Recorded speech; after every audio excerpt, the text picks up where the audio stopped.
You know that feeling when life gets quiet for a moment, and suddenly you wonder, what am I actually doing here? Maybe it happens when you're driving alone, or washing dishes, or lying in bed before sleep comes. That gentle question just appears. Why am I here? If you're listening to this right now, you've felt this. That quiet wondering about your place in all of this. It's not worry or anxiety. It's deeper than that. More like curiosity about the whole mystery of being alive. Here's something beautiful that happened in ancient China. Some very wise people noticed something simple about this question. They saw that whatever part of you is wondering, that quiet, aware part, is actually completely at peace. Right now, something in you is listening to these words. Something is noticing your thoughts. Something is just quietly here.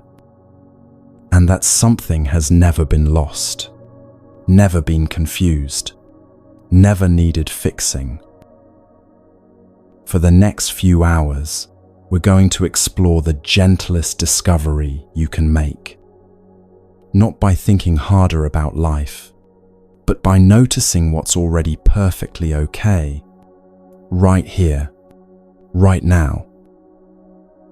You've been looking for peace, but the part of you that's looking is already peaceful. Let me show you what I mean.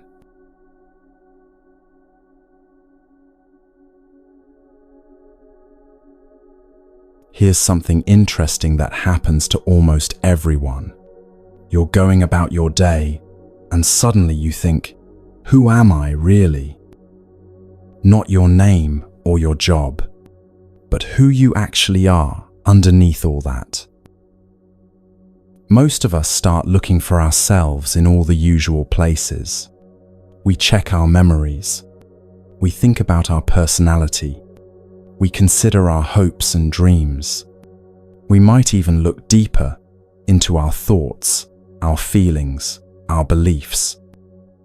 But here's what's strange. The more you look, the more confusing it gets. You might sit quietly, searching inside for who you really are.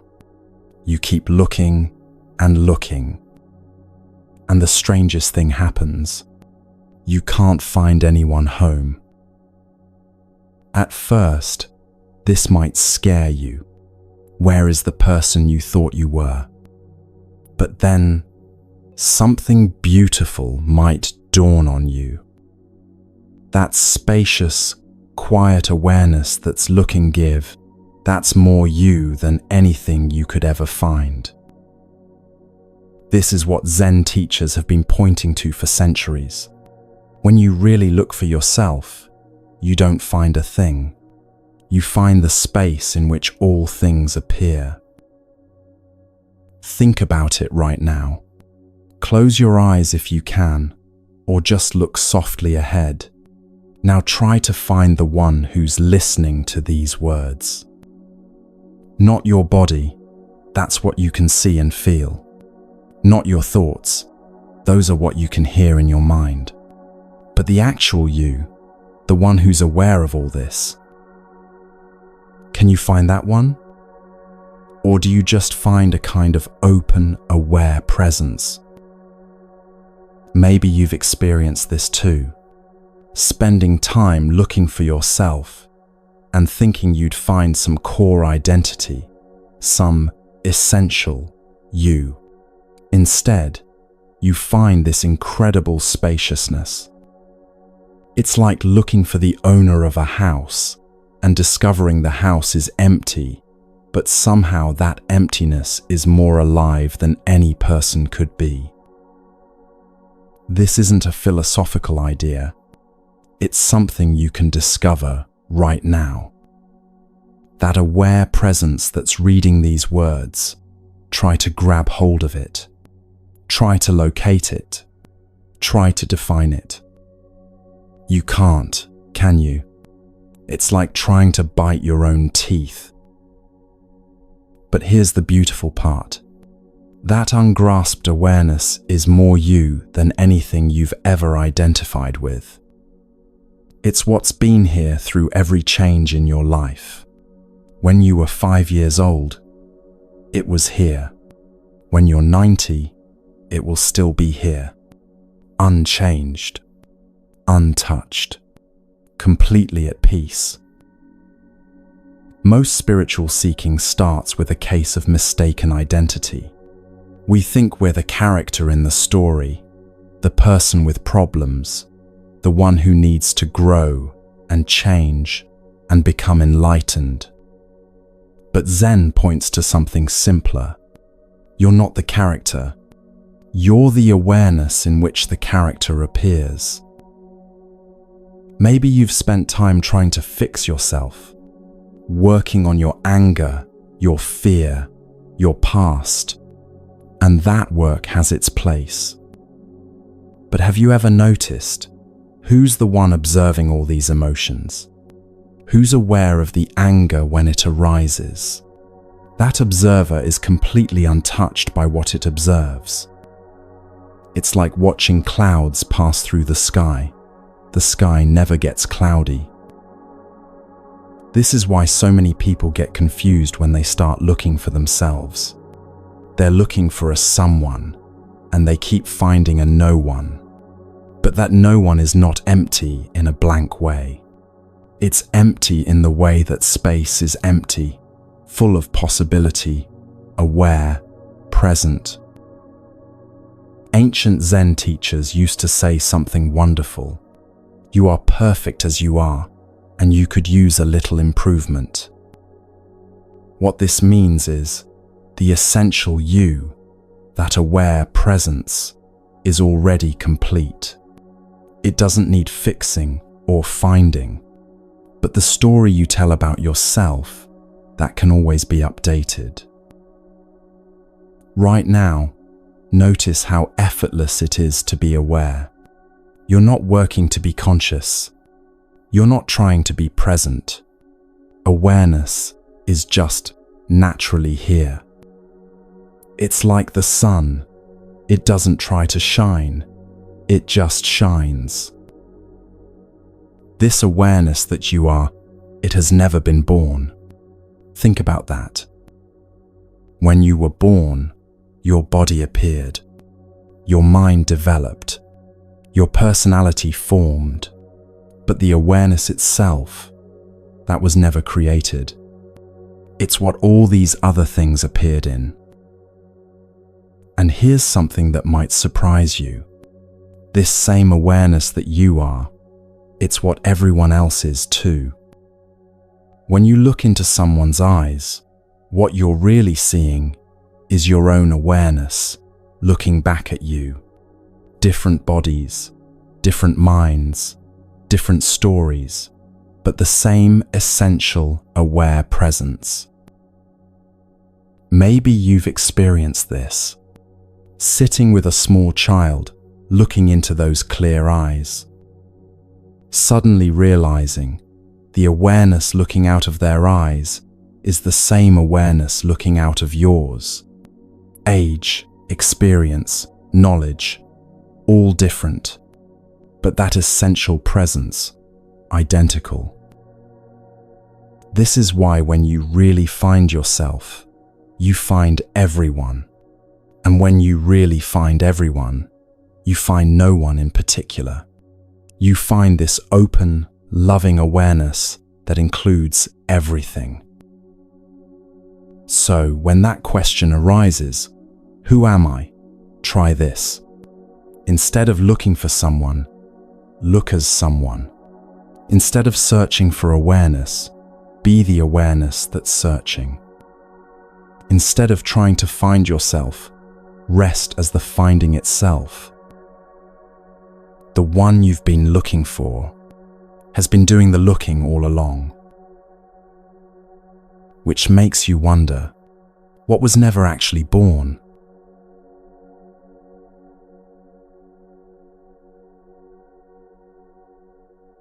Here's a simple experiment you can try right now. Try to remember the moment you became aware. Not when you were born. That's different. But the actual moment when awareness itself began. Go ahead. Look back as far as you can. Your earliest memory, maybe. You're 3 years old, playing in the backyard. But even then, something was already aware. Something was already present to notice the playing. Go back further. Before that memory, before any memory you can recall, can you find the moment when awareness switched on? It's impossible, isn't it? This is one of the most beautiful discoveries you can make. The awareness that you essentially are. It has no beginning that you can find. Your body was born. Your mind developed. Your personality formed over time. But that basic aware presence, it seems to have always been here. Think about all the changes you've been through. When you were a child, your body was completely different. Your thoughts were different. Your beliefs, your fears, your hopes, all different. Even your cells have been replaced many times over. Literally nothing physical about you is the same as it was 10 years ago. But something has remained constant through every single change. That quiet awareness that notices everything. The same awareness that looked out through your child eyes is looking out through your adult eyes right now. Unchanged. Untouched by time. This awareness doesn't age. Think about that for a moment. Your body ages. Your mind accumulates experiences. But the basic capacity to be aware, does that feel older to you now than it did when you were young? If you really look, you'll notice that awareness itself feels exactly the same as it always has. Timeless, fresh, present. It's like a clear mirror that reflects everything but is never changed by what it reflects.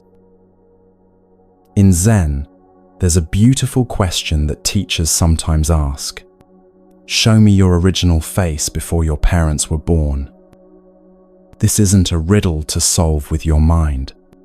It's an invitation to look directly at what you are before any story begins. Before your parents met, before your body formed, before your mind learned language, before any experience at all, what were you? Not who were you, but what were you? You might think this is impossible to know, but actually, it's the easiest thing in the world. What you were before any experience is what you are right now, beneath all experience. That aware, present, open space in which everything appears. This is why Zen teachers say that birth and death are like dreams within a dream. From the perspective of awareness itself, nothing is ever actually born, and nothing ever actually dies. Things appear and disappear like waves on the ocean, but the ocean itself remains unchanged. Your body appeared in awareness. Your thoughts arise in awareness. Your whole life story unfolds in awareness. But awareness itself was never born. It's what everything else is born into. This might sound abstract, but you can verify it right now. Notice that you're aware of your body. Notice that you're aware of your thoughts. Notice that you're aware of sounds around you. That awareness itself, is it inside your body? Or is your body appearing inside awareness? Really look at this. Where does awareness end and everything else begin? You can't find a boundary, can you? It's more like everything is floating in an ocean of awareness, and you are that ocean. This is completely different from how we usually think about ourselves. We imagine we're small beings inside big bodies, inside a big world. But what if it's actually the reverse? What if the world appears inside awareness, and you are that awareness? From this perspective, asking when you were born is like asking when space was born. Space isn't born into the universe. The universe appears in space. Similarly, awareness isn't born into the world. The world appears in awareness. And just like space, awareness has no age, no history, no beginning or end. It's simply here, present, available, unchanging. You might wonder, but what about my birth certificate? What about my birthday? Of course, something was born on that day. Your body began. Your brain started developing. Your story as a human being commenced. But the awareness in which all this happened, that was already fully present. It's like a movie screen. All kinds of stories can play on the screen. Birth scenes, death scenes, love stories, adventures. But the screen itself is never born or dies in any of the movies. It's simply the unchanging background in which every story appears. You are like that screen. The story of your life plays across the screen of your awareness. But the awareness itself, that's never born, never dies, never changes. It's what makes every experience possible. This understanding changes everything. When you realize that your essential nature was never born, you also realize it can never die. What was never created can never be destroyed. What has no beginning can have no end. This isn't a belief or a philosophy. It's something you can discover for yourself right now. That aware presence that's listening to these words, try to find when it began. Try to locate its birth certificate. Try to age it, or change it, or damage it. You can't, can you? It's completely untouchable, completely safe, completely here. It's like finding out you're made of something indestructible, something that has never been threatened and never could be. When this really sinks in, a beautiful peace can arise, because you realize that what you most deeply are has never been in any danger. Your body can age, your mind can forget things, your circumstances can change completely, but this aware presence that you are, nothing can touch it. It's been here all along, quiet, patient, peaceful, waiting for you to notice. Not waiting in time, but waiting outside of time altogether. This is your original face. This is what you were before your parents were born. This is what you are right now. This is what you'll be when your current story ends. Unchanging awareness itself. And once you see this clearly, you start to wonder about something else. If you were never really born, then what exactly is it that seems to suffer?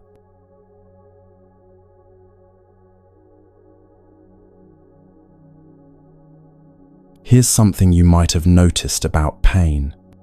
When you stub your toe, there's an immediate sharp sensation. But then something interesting happens. Your mind starts telling a story about it. That really hurt. I'm so clumsy. This always happens to me. Now my whole day is ruined. And suddenly, what was just a quick physical sensation becomes something much larger. This is the difference between pain and suffering. Pain is what happens. Suffering is the story we tell about what happens. And here's the remarkable thing. Suffering always needs someone to suffer. Think about it. Can suffering exist without a sufferer? Can there be a victim without someone to be the victim? Can there be a problem without someone to have the problem? It's impossible. This is what Zen has been pointing to for centuries. Suffering requires a sense of being someone separate who can be hurt. But what if that someone is just a story? What if there's no one actually there to suffer? Let's try something right now. Think of something that's bothering you lately. Nothing too big, just some everyday frustration. Maybe work stress, or relationship tension, or worry about money. Now notice, who is experiencing this problem? You might say, I am, but look closer. Where is this I that's suffering? Can you actually find it? Or do you just find thoughts about the problem floating in awareness? Here's what's strange. When you really look for the one who's suffering, you can't find anyone home. There are thoughts about problems.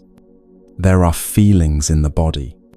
There are stories about what should or shouldn't be happening. But the actual sufferer, nowhere to be found. This isn't just a philosophical idea. It's something you can discover in real time.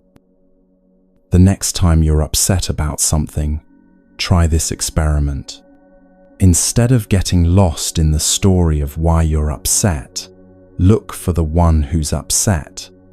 Look for the actual entity that's being hurt or threatened or disappointed. You'll find thoughts saying, I'm upset. You'll find physical sensations of tension or discomfort. You'll find mental images of how things should be different. But the I that all this is supposedly happening to, it's like trying to grab hold of a cloud. This is why traditional Zen masters often seemed so peaceful, even in difficult circumstances. They weren't superhuman. They didn't stop feeling physical pain or noticing challenging situations, but they'd seen through the illusion of being someone separate who could be fundamentally threatened. When you realize there's no one home to be hurt, something remarkable happens. Pain can still arise. Difficult emotions can still flow through. Challenging situations can still occur. But the suffering, that extra layer of story and resistance, simply isn't there. It's like the difference between a storm happening in the sky versus a storm happening to you personally. When it's just weather, you can watch it with a kind of interested detachment. When it's happening to you, it becomes a personal crisis. But what if there was never actually a separate you for it to happen to? Think about when you're deeply absorbed in something you love, maybe reading a good book, or playing music, or watching a beautiful sunset. In those moments, where is the one who might suffer? There's just the reading, the music, the beauty. No separate self standing apart from the experience, commenting on it or worrying about it. This is your natural state. This open, aware presence with no center, no separate self to be hurt. Suffering only becomes possible when awareness contracts into the feeling of being someone specific, someone who can be threatened or disappointed or hurt. But here's the beautiful thing. That contraction is optional. It's just a habit of thinking. And like any habit, it can be seen through. The ancient saying goes, pain is inevitable, but someone has to volunteer to suffer. What this means is that life will always include physical discomfort, change, loss, and challenge. These are just part of being human. But transforming these natural experiences into personal suffering requires creating a story about being someone separate who is victimized by life. Without that story, without that sense of being a separate someone, what remains? Just life happening. Sometimes pleasant, sometimes unpleasant, always changing, but no one being personally attacked by any of it. You might be thinking, but I do feel like someone separate. I do experience myself as a person who can be hurt, and that's perfectly natural. This feeling of being a separate self is probably the most convincing illusion there is. But it's still just an appearance in awareness, like everything else. Watch how this sense of being someone separate comes and goes throughout your day. When you're worried about the future, it's very strong. When you're defending your opinions, it's front and center. When you're comparing yourself to others, it's running the whole show. But when you're simply present with what's happening right now, without commentary, where is it? This is why Zen practice is often described as just sitting. Not sitting as someone trying to get somewhere or achieve something. Just pure sitting, with no one doing the sitting. In those moments, who is there to suffer?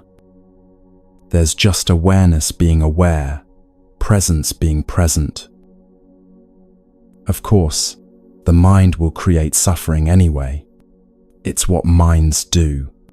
They tell stories, create problems, imagine threats. But you don't have to believe every story your mind tells. You don't have to volunteer to be the main character in every drama.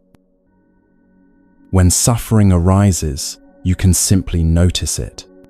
Oh, there's a story about being hurt. There's a feeling of being wronged.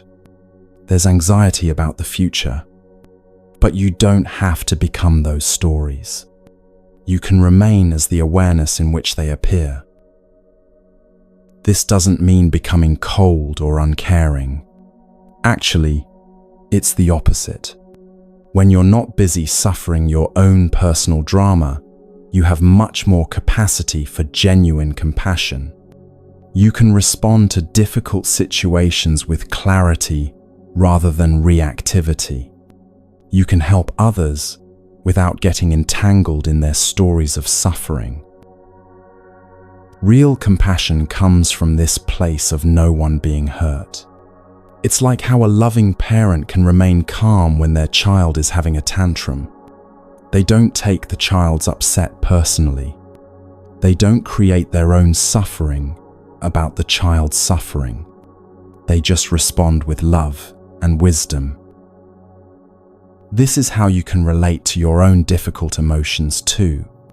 Instead of becoming them, you can hold them with the same kind of loving awareness. Oh, anger is arising. Sadness is flowing through. Fear is visiting. But no one is being personally attacked by any of these natural human experiences. The suffering that we're so familiar with, that sense of being a victim of life, of being someone who shouldn't have to deal with difficulty, all of that requires the illusion of being someone separate. Take away that illusion, and what remains is just life flowing naturally. Sometimes pleasant, sometimes challenging, always okay. This isn't something you need to achieve or work toward. It's your natural state right now. The awareness that's listening to these words. Is it suffering? Or is it simply present, peaceful, aware? Even if there are thoughts about problems, the awareness itself remains untouched. That untouched awareness is what you are.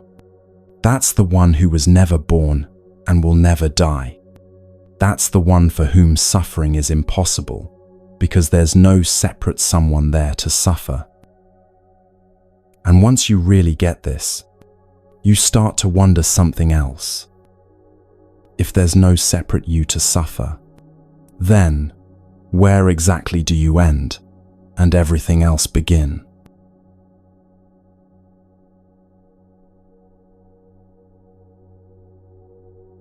Here's a question that might seem simple at first.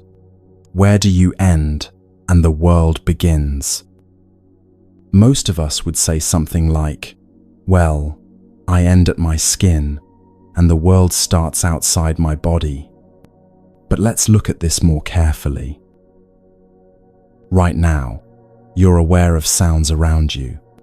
Maybe traffic outside, or the hum of air conditioning, or birds singing. Where are those sounds happening? Are they outside of you or inside your awareness? If you can hear them, they must be somehow inside your experience, right? And what about the room you're in? You can see walls, furniture, maybe windows showing the sky outside. Where is all of that appearing? In the world, or in your awareness of the world? Because if you can see it, it must be present in your consciousness somehow. This gets interesting quickly. Everything you've ever experienced, every person you've met, every place you've been, every sunset you've watched, all of it has appeared in your awareness. You've never actually experienced anything outside of your own consciousness. You've only experienced your awareness of things. But here's where it gets really interesting. Try to find the boundary between your awareness and what appears in it. Where does awareness end and the experience begin? Can you separate the knowing from what's known?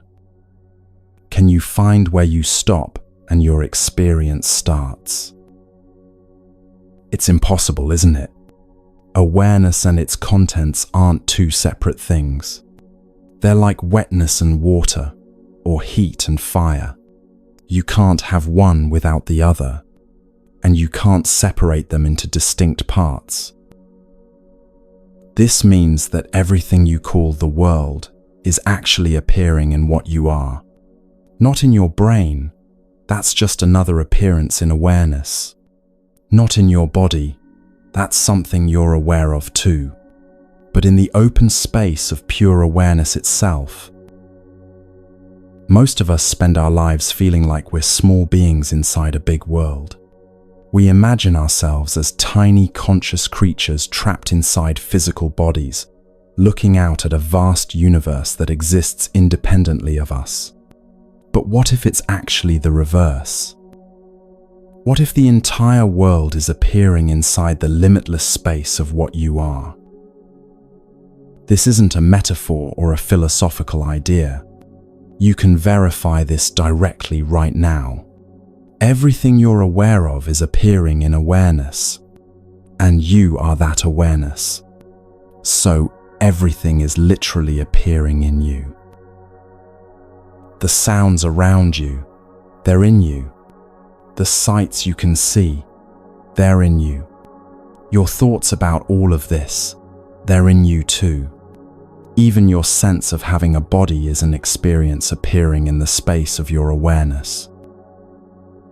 This completely changes how you relate to everything. Instead of feeling separate from the world, you realize you're the space in which the world appears. Instead of feeling like an outsider looking in, you recognize yourself as the very medium of all experience.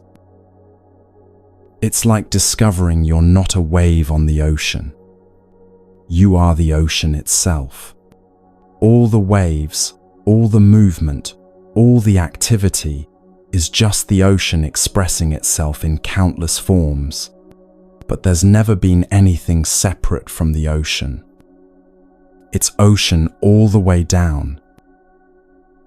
When you really see this, something beautiful happens. The feeling of loneliness becomes impossible. How can you be lonely when everything is appearing in you?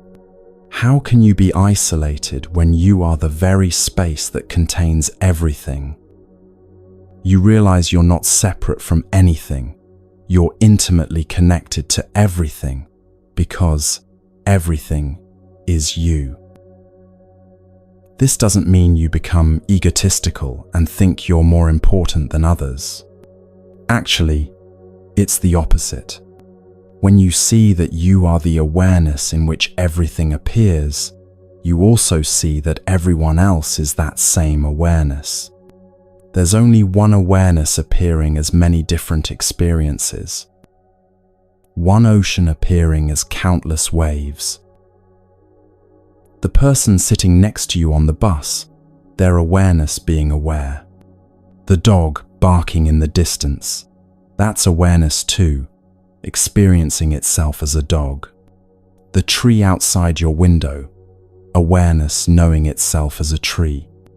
It's all one seamless, undivided reality, appearing as tremendous diversity.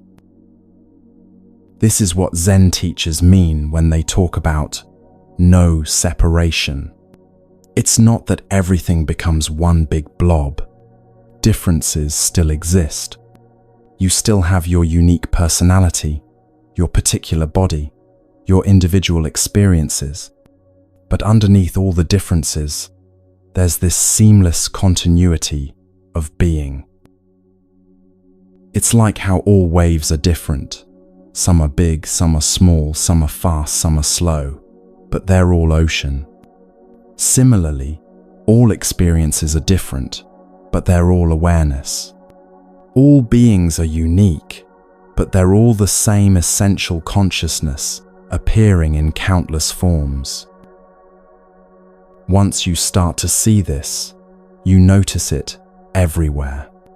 When you look into someone's eyes, you see your own awareness looking back. When you watch a sunset, you realize you're not separate from the beauty. You are the awareness in which the beauty appears. When you listen to music, there's no boundary between the listener and the listening and the music. It's all one seamless experience. This understanding naturally brings tremendous peace, because you realize you're not a small, vulnerable being in a big, threatening world. You're the limitless space in which all experiences arise and pass away. Nothing can threaten what you essentially are, because everything that could possibly threaten you is appearing in you. It also brings natural compassion. When you see that everyone else is the same awareness you are, how can you wish them harm? It would be like your left hand hurting your right hand. It makes no sense. Cruelty becomes impossible when you realize there's no one separate to be cruel to. You might wonder, but if this is true, why don't I feel this way all the time? And that's a natural question. The feeling of separation is a very convincing illusion. It's like being so absorbed in a movie that you forget you're watching a screen. You get lost in the story and temporarily forget the larger reality. But the screen is always there, whether you notice it or not. And your essential nature as limitless awareness is always here too, whether you're paying attention to it or not. The feeling of separation comes and goes, but what you are never changes. Sometimes this recognition happens gradually, like a slow dawn. Sometimes it comes as a sudden insight that changes everything in an instant. But either way, it's not something you achieve or earn. It's something you recognize was always already true. The boundaries you thought existed between you and the world were never real boundaries. They were more like lines drawn on water, conceptual divisions that seem real until you look closely. When you really look, you find that there's no place where you end and the world begins. There's just one seamless, boundless experiencing happening. This experiencing has no center and no edges. It's not located anywhere because it's what all locations appear in. It's not limited by anything because it's what all limits appear within. It's the open space of pure being in which everything arises. And you are that. Not you as a person with a name and a history and preferences, but you as the pure awareness in which the person appears. You as the limitless space in which all experiences unfold. You as the ocean of consciousness itself. This isn't something mystical or otherworldly. It's the most ordinary thing there is. It's what's happening right now as you listen to these words. Awareness, being aware of awareness, being itself, with no boundaries anywhere. When you really get this, when you see that you're not in the world but the world is in you, you start to realize something even more amazing. You've been looking for the place you belong, but how do you belong to a place that's appearing in you?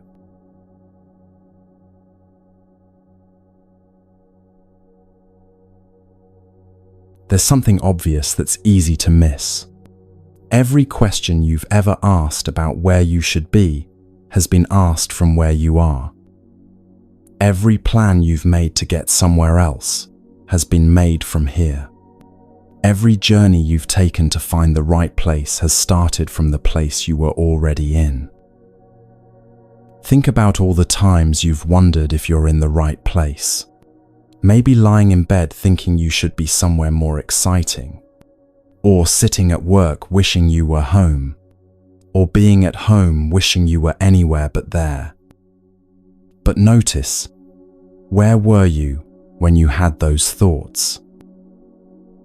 You were here. You were exactly where you were. There's literally nowhere else you could have been. Even when you were thinking about being somewhere else, you were thinking those thoughts from here. This might sound ridiculously simple, but it's actually profound. You have never, not even for a single moment, been anywhere other than here. Here isn't a location. It's the very nature of being located at all. Wherever you go, there you are. And where you are is always here. When you were a child playing in your backyard, you were here. When you went to school, you were here. When you traveled to distant places, you were here. When you moved to new cities, you were here. Here, moved with you because here is what you are, not where you are. But somehow we spend so much energy trying to be somewhere else. We imagine that the right place exists somewhere other than where we currently are. We think happiness is waiting for us in a different location, a different job, a different relationship, a different moment. We keep asking how to get home while sitting in our living room. This constant seeking somewhere else creates a strange kind of suffering. We become tourists in our own lives, always looking for the next destination, instead of noticing where we already are. We develop a habit of being mentally absent from the only place we've ever been. But here's what's beautiful about this recognition. When you really see that you've never been anywhere other than here, you stop needing to get somewhere else to be okay. You realize that whatever peace or contentment or aliveness you're seeking, it has to be available here, because here is all there is. This doesn't mean you stop traveling or moving or changing your circumstances. It means you stop expecting those changes to deliver you to some fundamentally different reality. Wherever you go, you take here with you. Wherever you go, you take yourself with you, and yourself is always here. Right now, notice where you are. Not your address or the name of your city, but the immediate, intimate reality of being here. Notice that here isn't really a place at all. It's more like the space in which all places appear.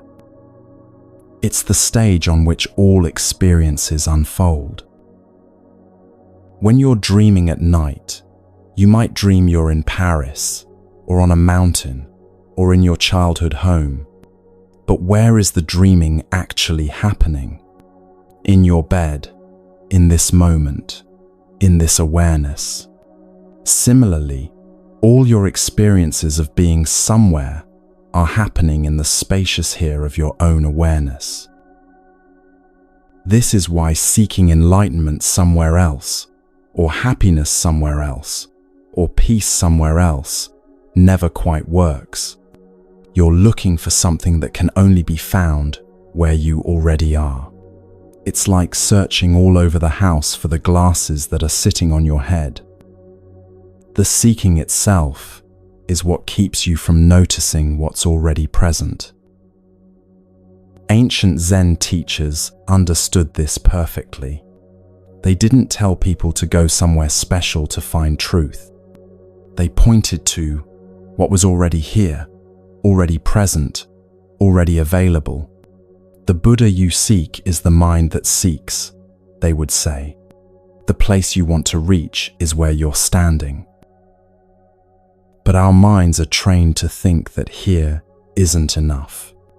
Here is too ordinary, too familiar, too simple. We think enlightenment must be somewhere more exotic, more special, more different from our everyday experience. We imagine awakening as a journey to a distant destination, rather than a recognition of where we've always been. This is one of the most beautiful paradoxes of spiritual life. The ultimate destination is where you started. The treasure you seek is buried in your own backyard. The home you're trying to find is the place you never left. All seeking ends in the recognition that you were already here all along. When this really sinks in, something relaxes. The constant background tension of needing to be somewhere else dissolves. The feeling that you're missing out on life by being where you are disappears. You realize that wherever life is happening, it's happening here. Wherever the party is, it's here.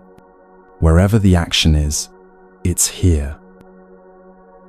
This doesn't make you passive or unmotivated. You can still have preferences about your circumstances. You can still work to improve your situation or explore new places. But you do it from a place of fullness rather than emptiness, from presence rather than absence, from here rather than from the imaginary somewhere else.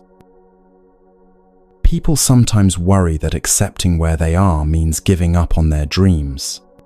But it's actually the opposite.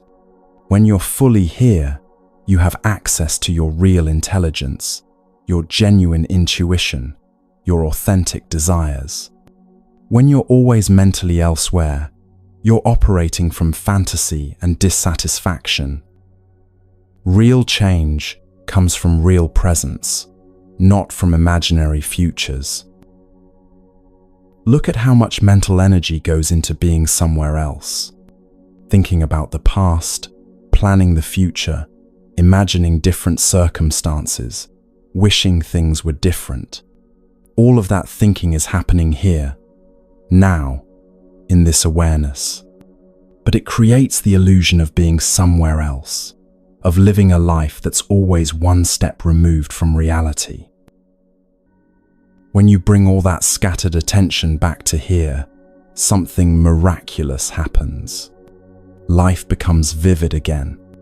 Colors seem brighter, sounds seem clearer, everything feels more alive. You realize you've been missing the movie of your own life because you were too busy thinking about other movies you could be watching. Here is not a consolation prize. It's not what you settle for when you can't get somewhere better. Here is the only place where life actually happens. Here is where love is felt, where beauty is seen, where peace is found. Here is where you breathe, where your heart beats, where awareness shines. And here is infinitely spacious. It's not cramped or limiting. It includes everything, all places, all times, all possibilities. When you're really here, you're everywhere. When you're really present, you're eternal. When you're really where you are, you're exactly where you belong. This recognition changes how you relate to restlessness. Instead of seeing it as a sign that you need to go somewhere else, you see it as energy looking for direction right here. Instead of interpreting dissatisfaction as evidence that you're in the wrong place, you recognize it as an invitation to be more fully in the place you are. The spiritual search often begins with the feeling that you're in the wrong place, living the wrong life, being the wrong person. But it ends with the recognition that there is no wrong place to be, because there's only one place you can be. Here, always here, eternally here. This here is not static or boring.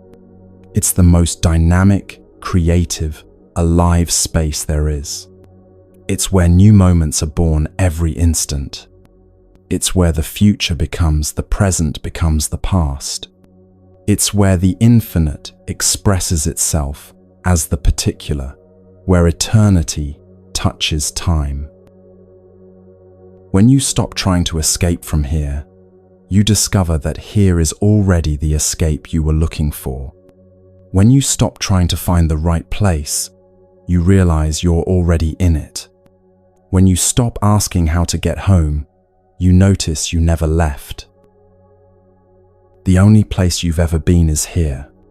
The only place you'll ever be is here.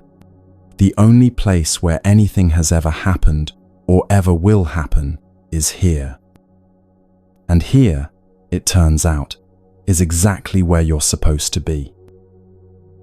Once you really settle into this truth, you might notice something else. All your searching for meaning and purpose has been happening here too, which makes you wonder, what if the purpose you've been seeking is already perfectly present in the place you've never left?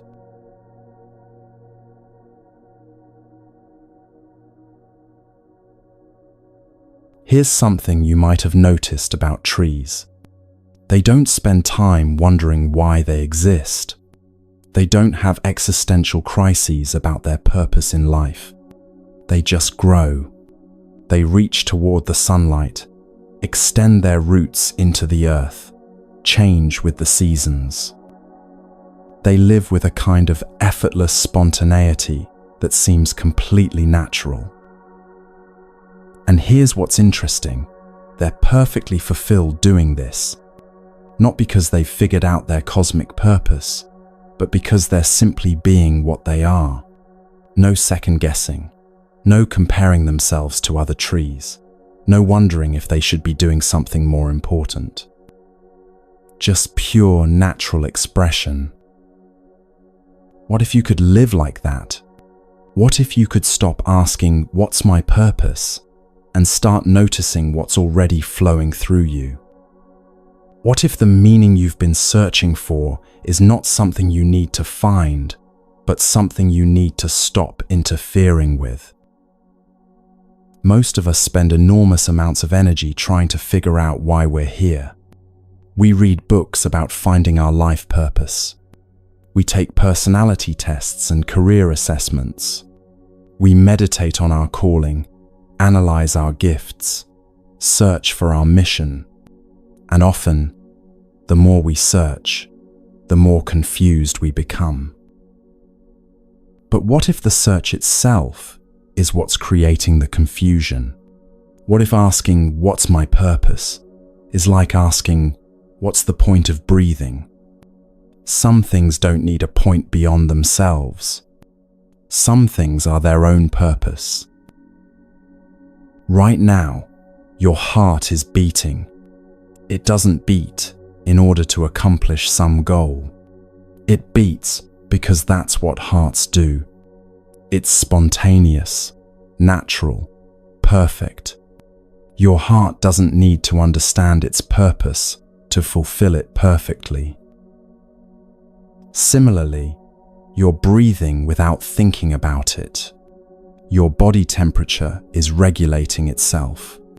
Your cells are renewing themselves. Your awareness is naturally present and alert. All of this is happening without any effort or intention on your part.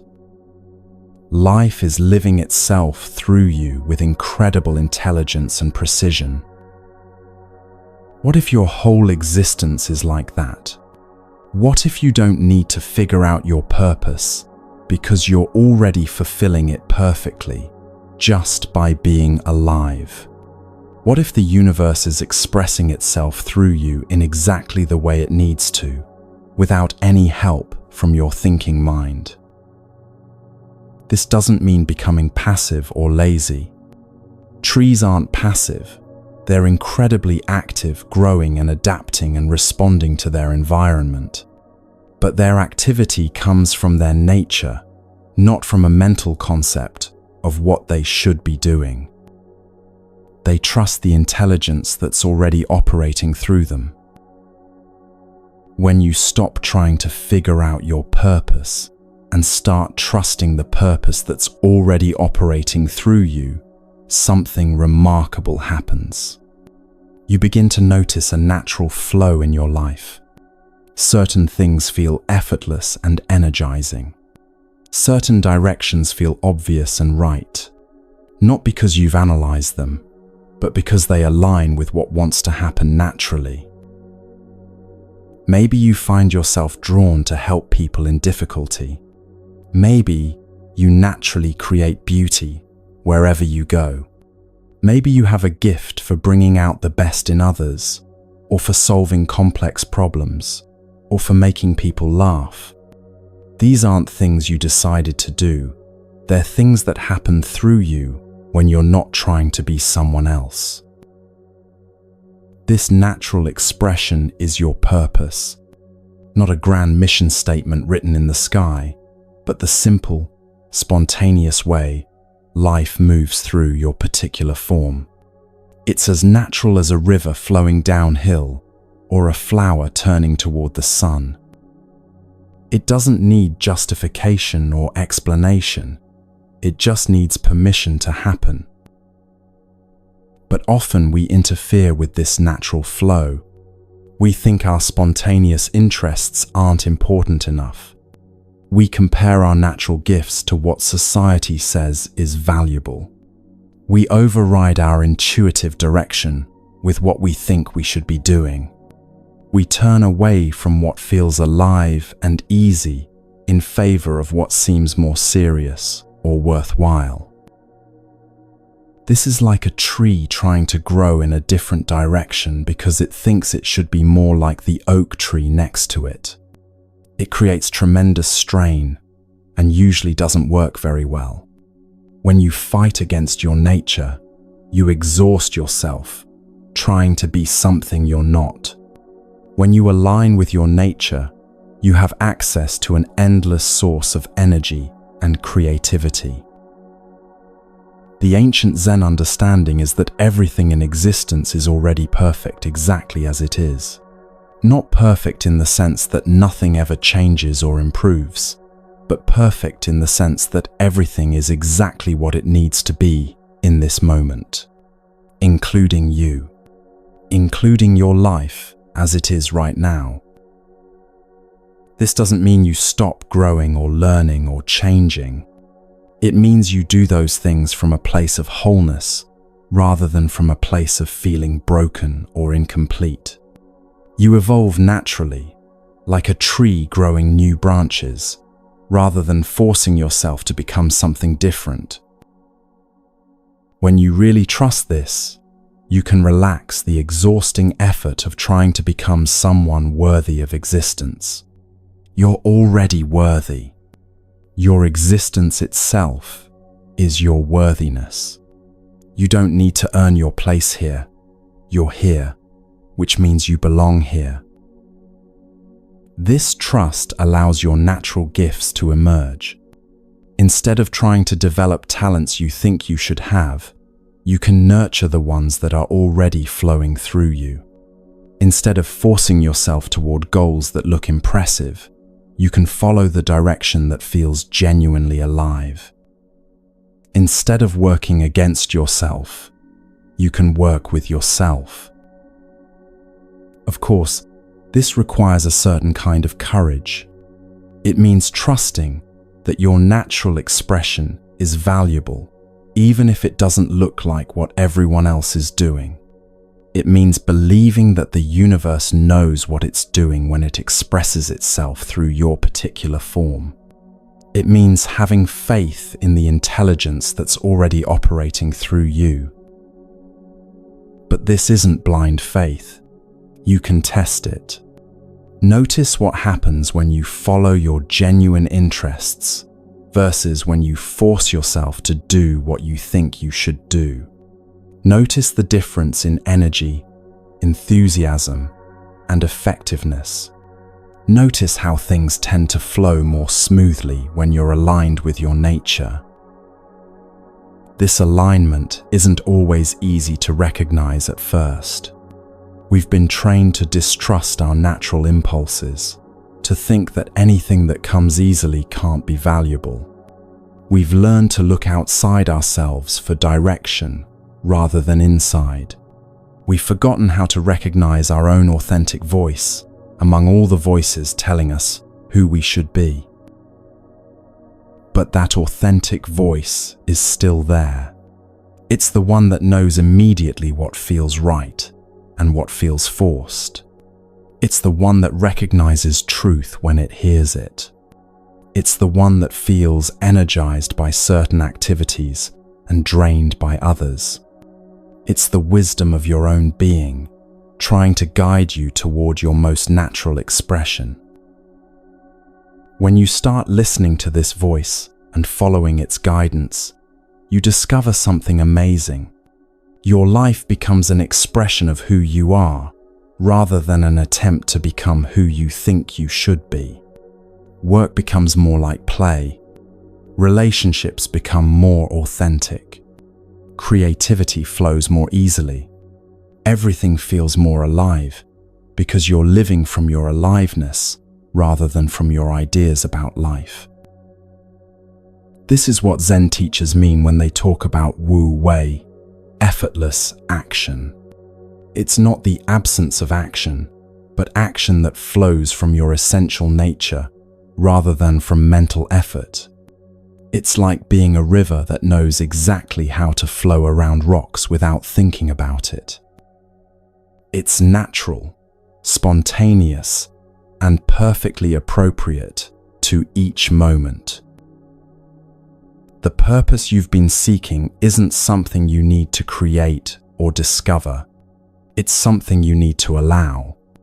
It's already operating through you in countless ways, in your natural compassion, your curiosity, your creativity, your capacity to love and be loved. You don't need to add anything to this or make it more important than it is. Your purpose is as simple and as profound as a tree growing toward the light. It's the natural expression of life through your unique form. It doesn't need to save the world or change history or impress anyone. It just needs to be authentic to what you are. And when you live this way, something beautiful happens. Not only do you feel more alive and fulfilled, but you naturally contribute to the well-being of everything around you. Because when anyone expresses their authentic nature, it adds something unique and valuable to the whole. Your genuine expression is your gift to existence. The tree doesn't grow for itself alone. Its growth creates oxygen, provides shelter, adds beauty to the landscape. But it doesn't think about these benefits. They happen naturally as a result of the tree being truly itself. Your authentic expression works the same way, blessing everything around you without effort or intention. This is the purpose that needs no purpose. Simply being what you are, as fully and authentically as possible. Trusting the intelligence that brought you into existence to guide your expression while you're here. And discovering that this simple authenticity is more meaningful than any purpose you could invent.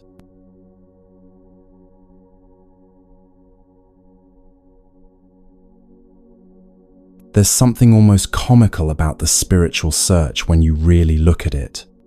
People spend years meditating to find peace, but they can only meditate because there's already a peaceful awareness present. They seek enlightenment, but they can only seek because there's already an awakened intelligence doing the seeking. They look for their true self, but they can only look because their true self is already present to do the looking. It's like using a flashlight to search for a flashlight in a dark room. The very fact that you can search means you already have what you're looking for. But somehow, this becomes the most overlooked, obvious thing in the world. Most spiritual seeking begins with a feeling that something is missing. You feel incomplete, unfulfilled, not quite right somehow. So naturally, you start looking for what's missing. You read books about enlightenment, attend workshops about awakening, practice techniques for finding your true nature. And all of this seeking reinforces the fundamental assumption that what you're looking for is somewhere else, in some other state, in some future moment. But here's the thing. What is it that wants to become enlightened? What is it that seeks awakening? What is it that's looking for its true nature? It's awareness itself. It's consciousness. It's the very thing you're trying to find. You're using Buddha nature to seek Buddha nature. You're using enlightened awareness to search for enlightenment. You're using your true self to look for your true self. It's the ultimate case of not being able to see the forest for the trees, except, in this case, you can't see the seer for the seeking. This creates a strange kind of spiritual suffering. The more you seek, the more convinced you become that you don't have what you're looking for. The more techniques you practice, the more complex and distant the goal seems. The more you learn about enlightenment, the more unenlightened you feel. The seeking itself becomes proof that you're not there yet. But what if not there yet is just a story? What if the one who feels unenlightened is just a character appearing in enlightened awareness? What if the seeker is just a temporary costume worn by what you're seeking? Right now, something is aware of these words. Something is present and alert and conscious. That something isn't seeking anything. It's already complete, already awake, already here. The seeking is just something that appears in it, like clouds appearing in an empty sky. The sky doesn't need to seek itself. It already is itself. This awareness that you are doesn't lack anything. It's not partial or incomplete or in need of improvement. It doesn't have a spiritual practice or a path to follow. It doesn't meditate. Meditation happens in it. It doesn't seek enlightenment. Enlightenment is its very nature. When this really lands, it can be initially disorienting, because it means that everything you've been trying to achieve, you already are. Every state you've been trying to reach, you're already in. Every realization you've been hoping for, you already have. The spiritual journey doesn't lead anywhere. It just leads you back to where you never left. This doesn't invalidate spiritual practice. Meditation, prayer, yoga, contemplation, all of these can be beautiful expressions of your true nature, but they work not by getting you somewhere else, but by helping you recognize what's already here. They're like cleaning a mirror that was never actually dirty. The mirror doesn't become more mirror-like through cleaning. It just recognizes its natural clarity. The problem comes when we turn practice into seeking.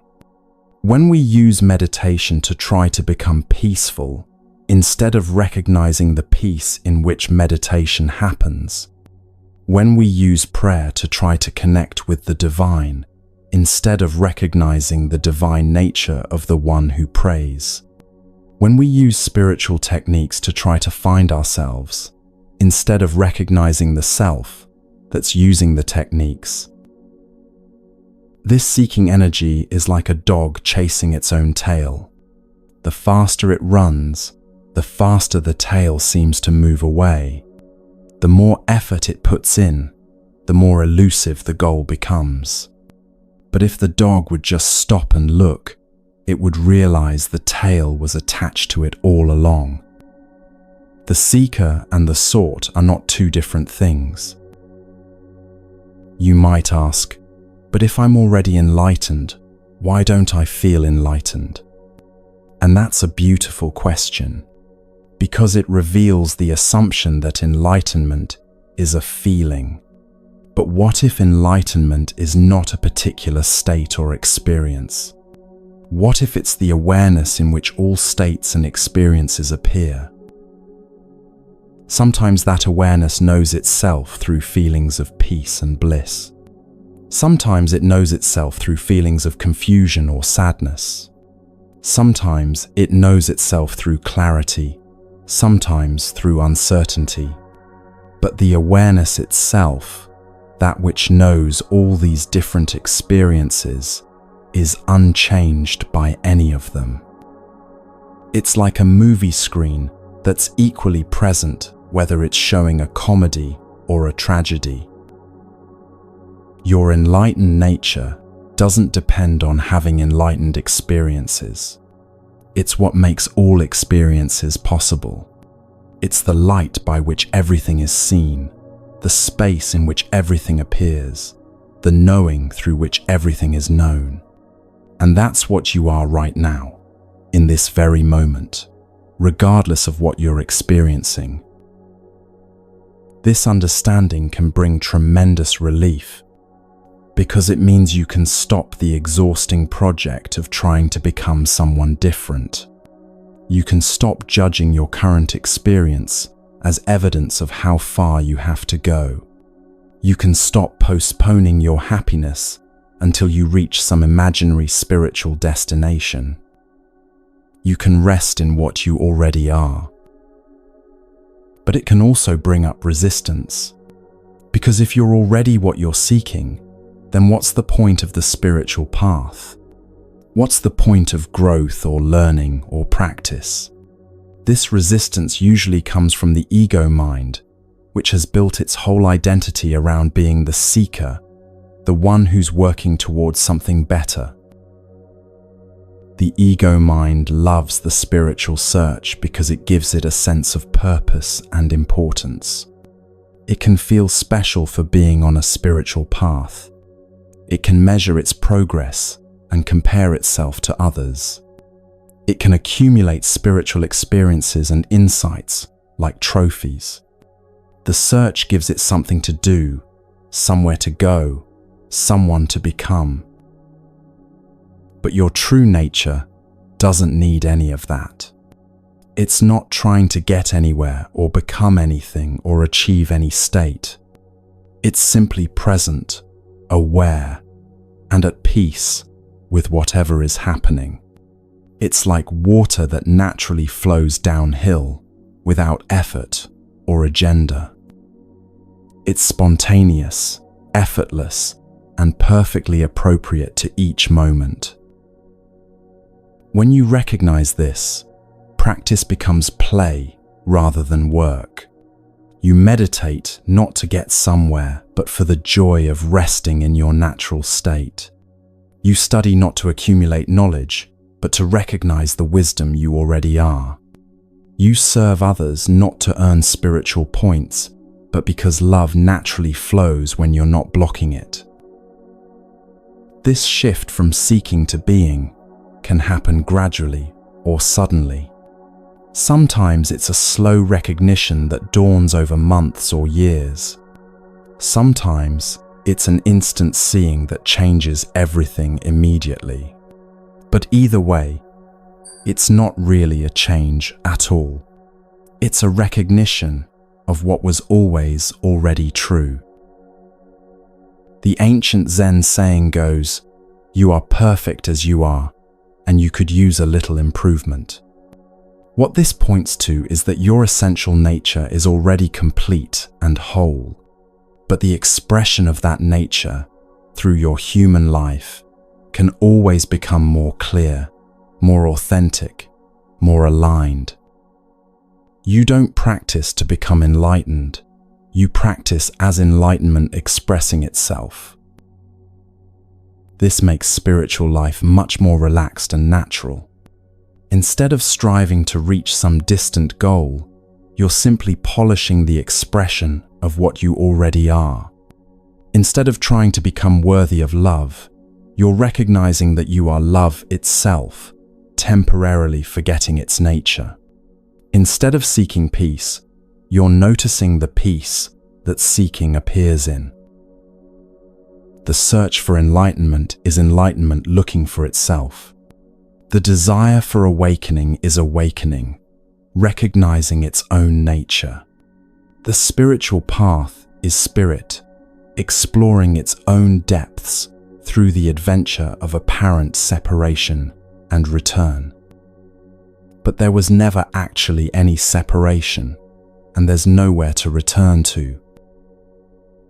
You are what you've been looking for. You have what you've been seeking. You are where you've been trying to go.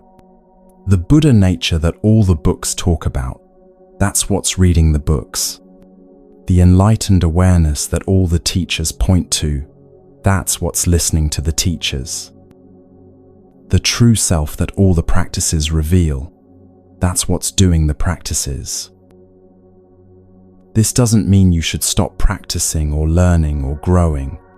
It means you can do all of those things from a place of fullness rather than emptiness, from being rather than becoming, from love rather than lack. When you know you already are what you're seeking, the seeking becomes a celebration rather than a desperate search. And when this really settles in, when you stop trying to become what you already are, something interesting happens. You start to notice that the peace you were seeking was never actually disturbed.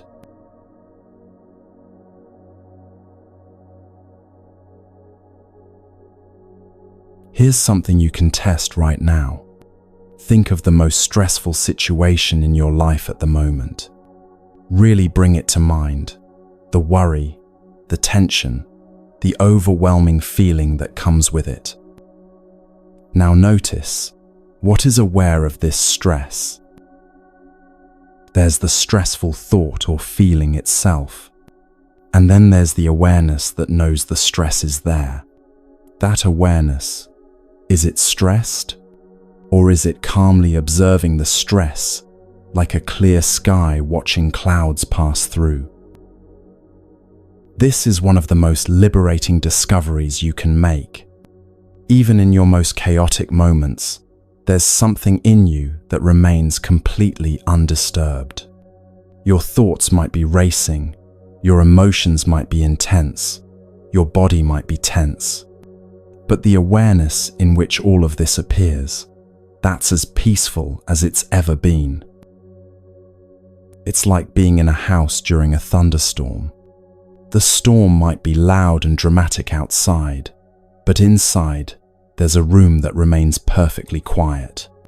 You might forget about that quiet room when you're focused on the storm, but it's always there, always available, always unchanged by whatever weather is passing through. Most of us have been taught to think that peace is something we need to create or achieve. We imagine it as a state we need to get into through meditation or relaxation techniques. We think of it as the opposite of stress, something that exists only when problems are absent. But what if peace is actually the background of all experience? Think about the ocean for a moment.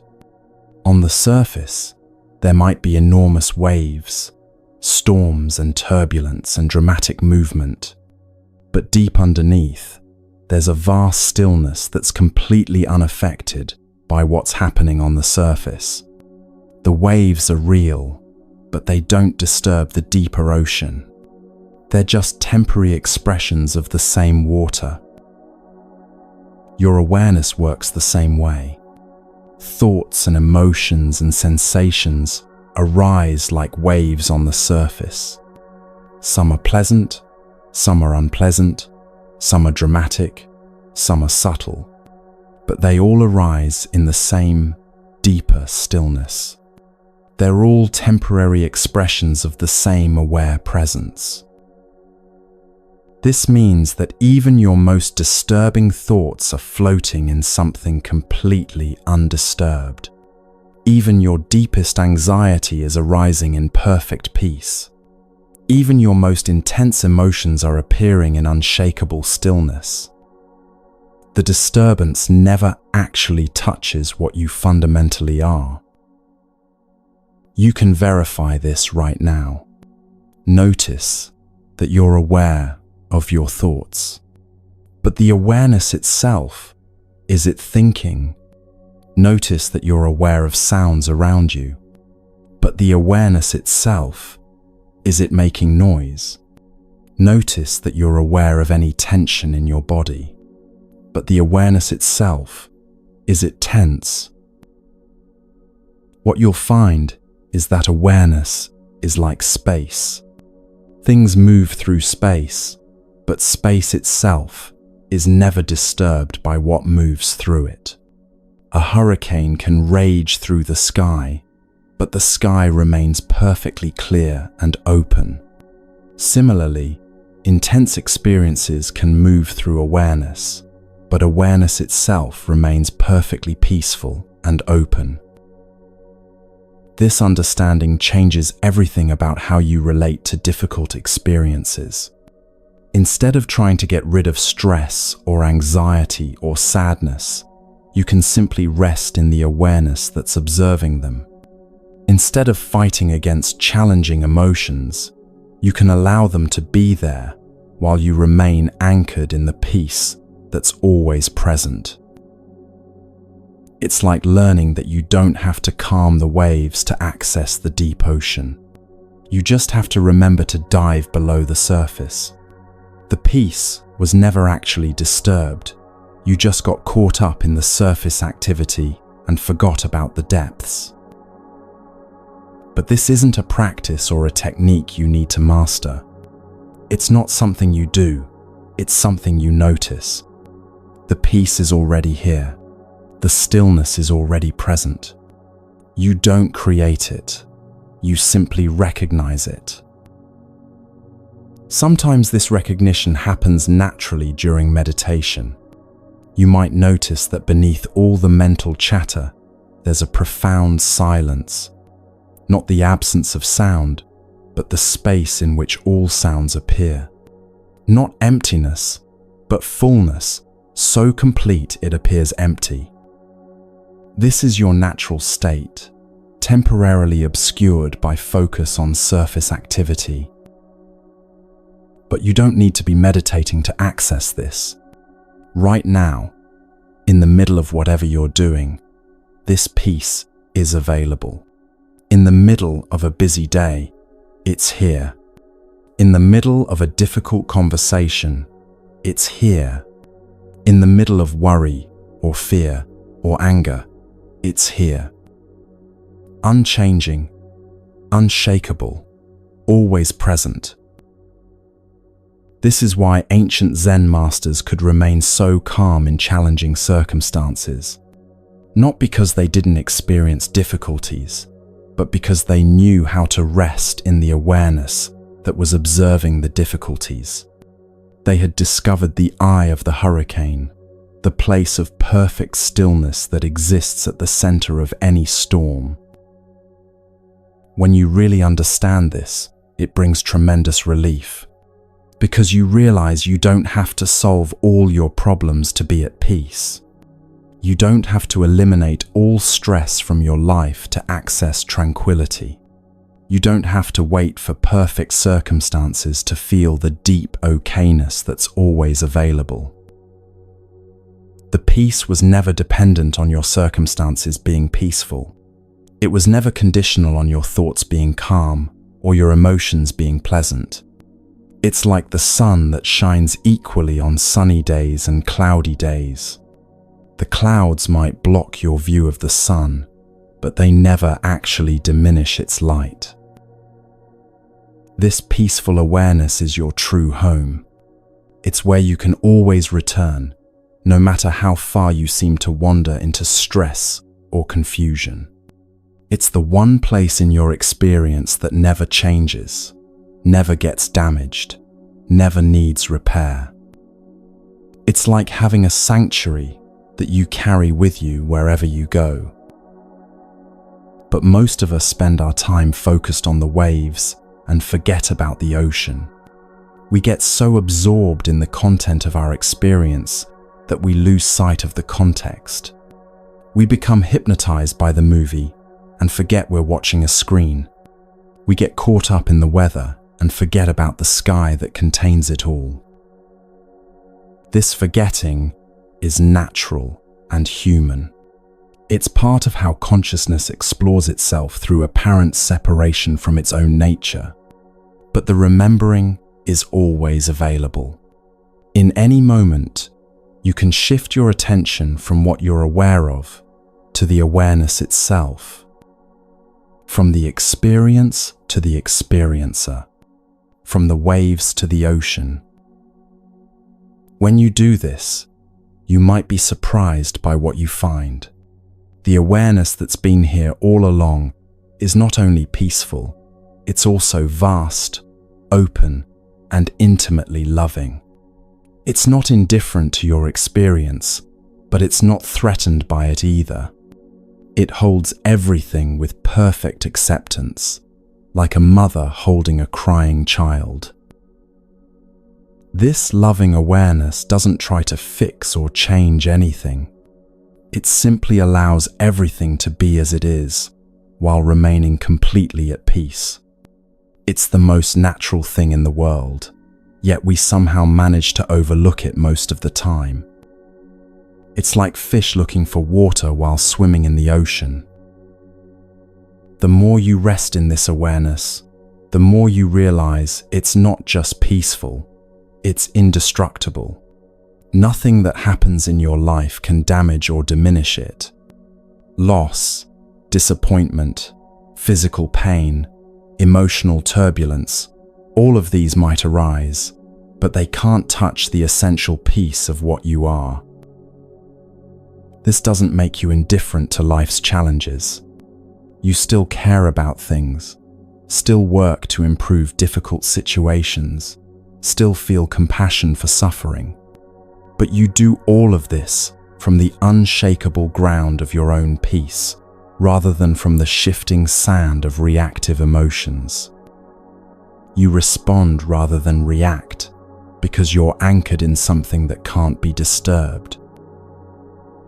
Over time, this becomes your default way of being. Instead of getting pulled into every drama, you naturally rest in the awareness that's watching the drama. Instead of identifying with every thought and feeling that passes through, you remain as the open space in which they appear. You become like the sky, vast, open, and undisturbed by whatever weather moves through. This is not a special achievement or an advanced spiritual state. It's your natural condition, temporarily overlooked. The peace that was never disturbed is not something you need to earn or develop. It's something you need to stop overlooking. It's been here all along, patiently waiting for you to notice. And once you really see this, once you recognize the unshakable peace that's always been your true nature, you start to wonder about all those questions that used to seem so important.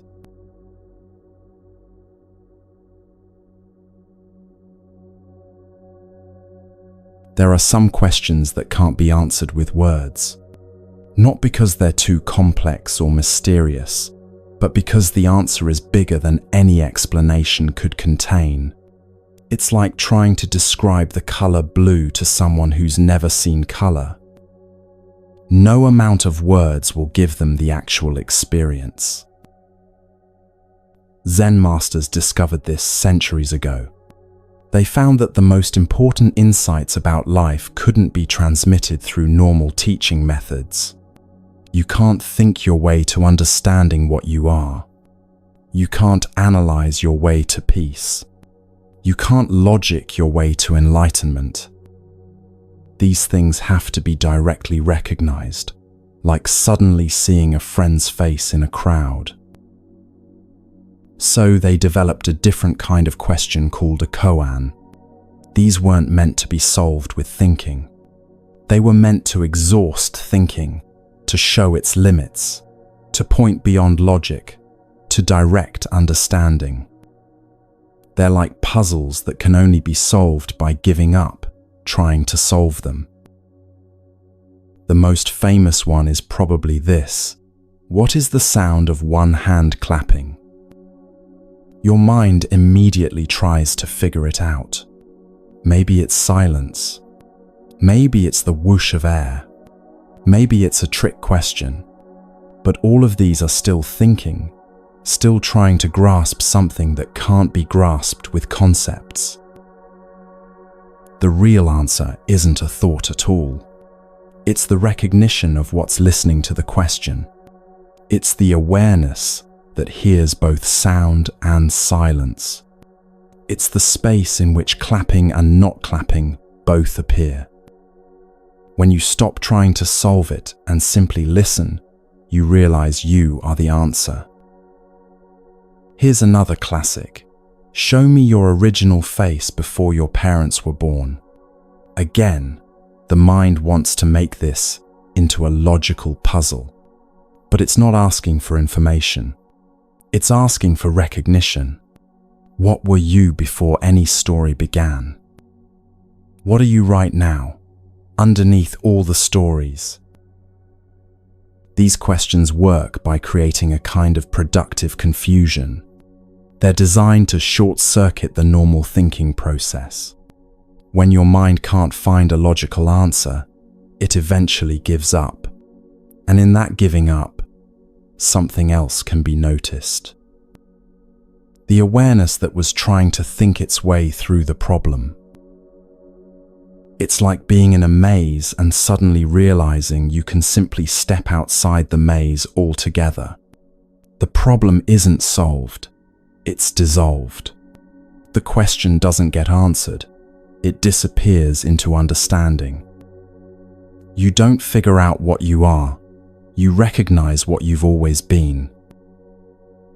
This is why paradox is so powerful as a teaching tool. Logic likes things to be either this or that, black or white, true or false. But reality is often both and neither. You are both someone and no one, both here and everywhere, both seeking and already found. Paradox opens doors that logic keeps locked. When you really meet a koan, something strange happens. Your usual way of understanding the world stops working. You can't rely on knowledge or analysis or clever thinking. You have to become like a child again, open and curious and willing to not know. And in that not knowing, a different kind of knowing becomes possible. This different knowing doesn't come through the mind. It's more like recognition than learning.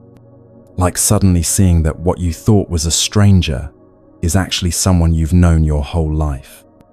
There's no new information, but everything changes. You don't gain something, you realize you never lost it. The best answers to the deepest questions are wordless. They leave you speechless, not because you're confused, but because you're complete. Words suddenly seem unnecessary. It's like trying to describe water to the ocean. The ocean doesn't need the description. It is the water. This speechlessness is actually the goal. When understanding is complete, there's nothing left to say about it. It's like when you're deeply in love. Words feel clumsy and inadequate compared to the actual feeling. The experience is so full that language feels empty by comparison. Ancient Zen students would sometimes spend years working with a single koan, not because it was intellectually complex, but because it required a fundamental shift in how they approached reality. They had to learn to meet life directly rather than through the filter of concepts. They had to discover the difference between knowing about something and being something. This shift can happen suddenly or gradually. Sometimes it's like a lightning flash that illuminates everything instantly. Sometimes it's like a slow dawn that gradually reveals what was always there. But either way, it's not really a change at all. It's a recognition of what was never hidden. You don't have to work with formal koans to experience this. Life itself is constantly presenting you with the same fundamental question: what are you? Every moment is asking you to look beyond your ideas about yourself and recognize what's actually here. Every experience is inviting you to see through the story to the storyteller. The questions that matter most aren't the ones you can Google. They're the ones that point you back to yourself. Who am I really? What is this moment? Where does awareness begin and end? What is it that never changes through all the changes? These questions don't have answers. They have recognitions. When you stop trying to answer them and start living them, something beautiful happens. The questions begin to answer themselves, not through words or concepts, but through direct knowing. You become the answer you were seeking. You realize you always were the answer you were seeking. This is why Zen teachers sometimes respond to questions with silence, or with seemingly nonsensical answers, or even with physical gestures. They're not being difficult or cryptic. They're pointing to what can't be captured in words. They're showing you that the real answer is closer than any explanation could bring you. The sound of one hand clapping is the sound of this moment, exactly as it is. Your original face before your parents were born is the awareness that's reading these words right now. The answer to every spiritual question is the one who's asking the question. Not the person with a name and a history, but the pure awareness in which the person appears. When this recognition happens, all questions don't get answered. They become irrelevant. It's like asking what color Wednesday is or how much space weighs. The questions dissolve because they were based on assumptions that turn out to be incorrect. You were asking the wrong question all along.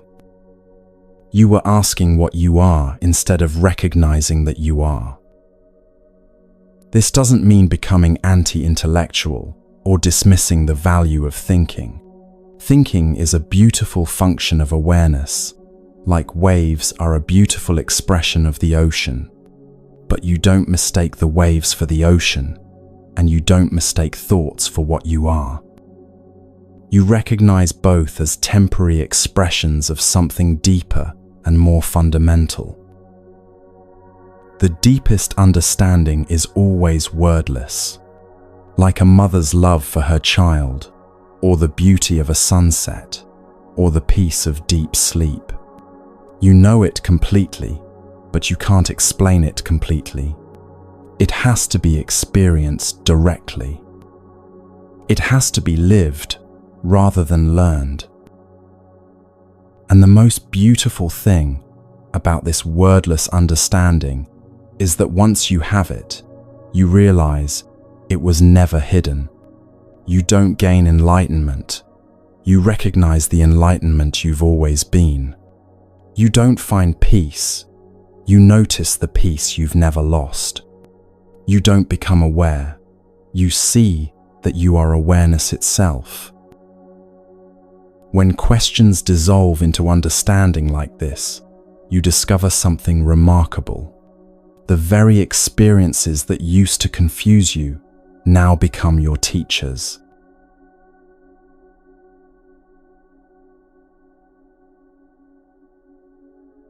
Here's something interesting that happens when you stop trying so hard to learn. Life starts teaching you directly. Not through books or teachers or formal lessons, but through the simple experiences that are happening right now. Every moment becomes a classroom, and the teacher is existence itself. Most of us have been trained to think that learning requires a student and a teacher. Someone who knows something teaches someone who doesn't know it. But what if there's a different kind of learning that doesn't work this way? What if wisdom can arise directly from paying attention to what's actually happening? When you're fully present with any experience, it reveals something about the nature of reality. The feeling of sadness teaches you about the spaciousness that contains all emotions. The sound of rain teaches you about the awareness that hears everything. The sensation of breathing teaches you about the life force that animates everything. No formal teacher required, just openness to what's here. This is completely different from how we usually approach learning. Normally, we think we need to accumulate information and then apply it to our lives. We read about peace and then try to create peaceful experiences. We study enlightenment and then attempt to become enlightened. But this approach keeps us one step removed from direct understanding. What if instead you let your actual experiences teach you what they know? What if you approached each moment with the curiosity of a scientist discovering something for the first time? What if you stopped overlaying your concepts onto reality and started letting reality show you what it actually is?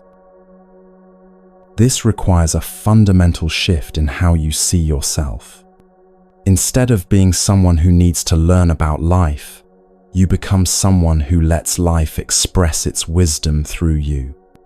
Instead of trying to figure everything out, you become available to be taught by everything.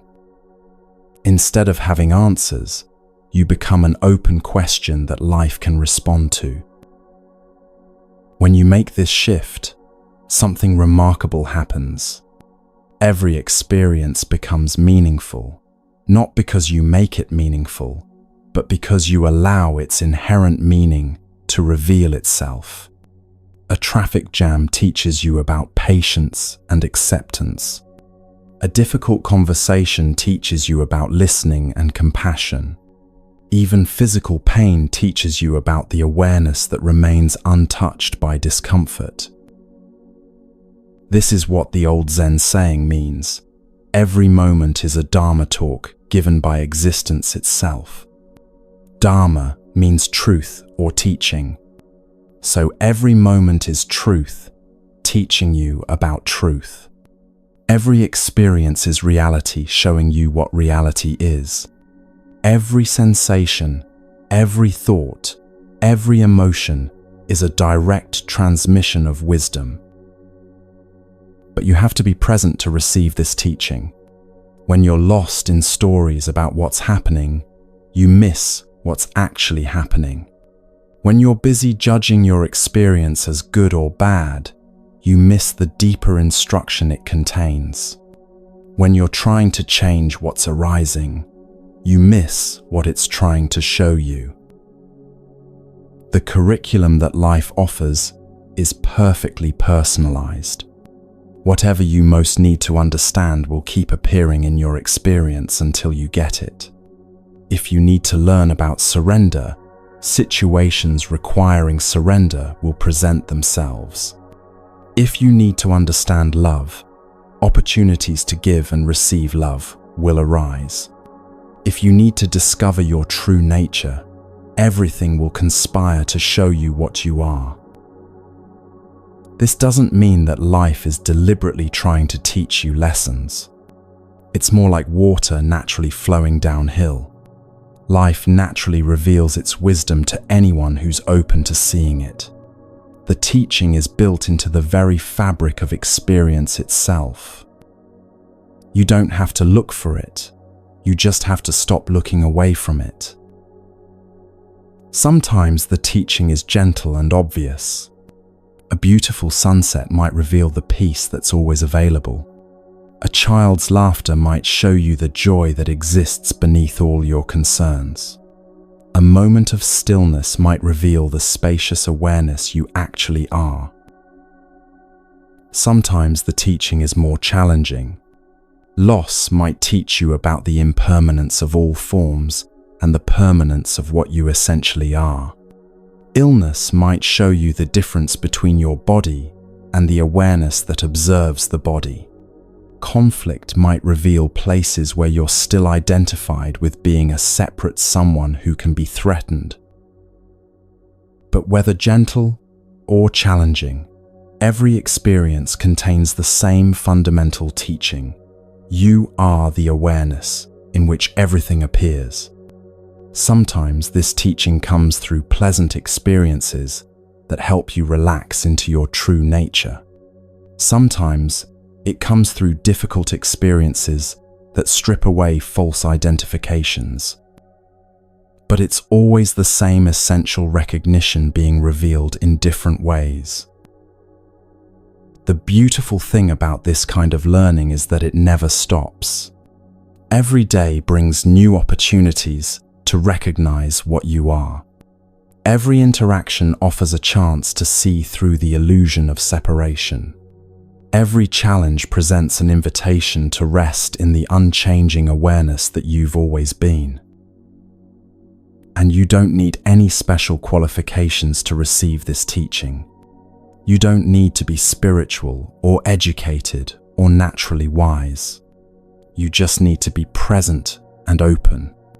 Life will do the rest. It's like having a master teacher who's always available and never charges tuition. This changes how you relate to difficult experiences. Instead of seeing them as problems to solve or avoid, you can see them as especially powerful teachers. The experiences that challenge you most are often the ones with the most to offer. They're like intensive courses in recognizing what can't be disturbed by any disturbance.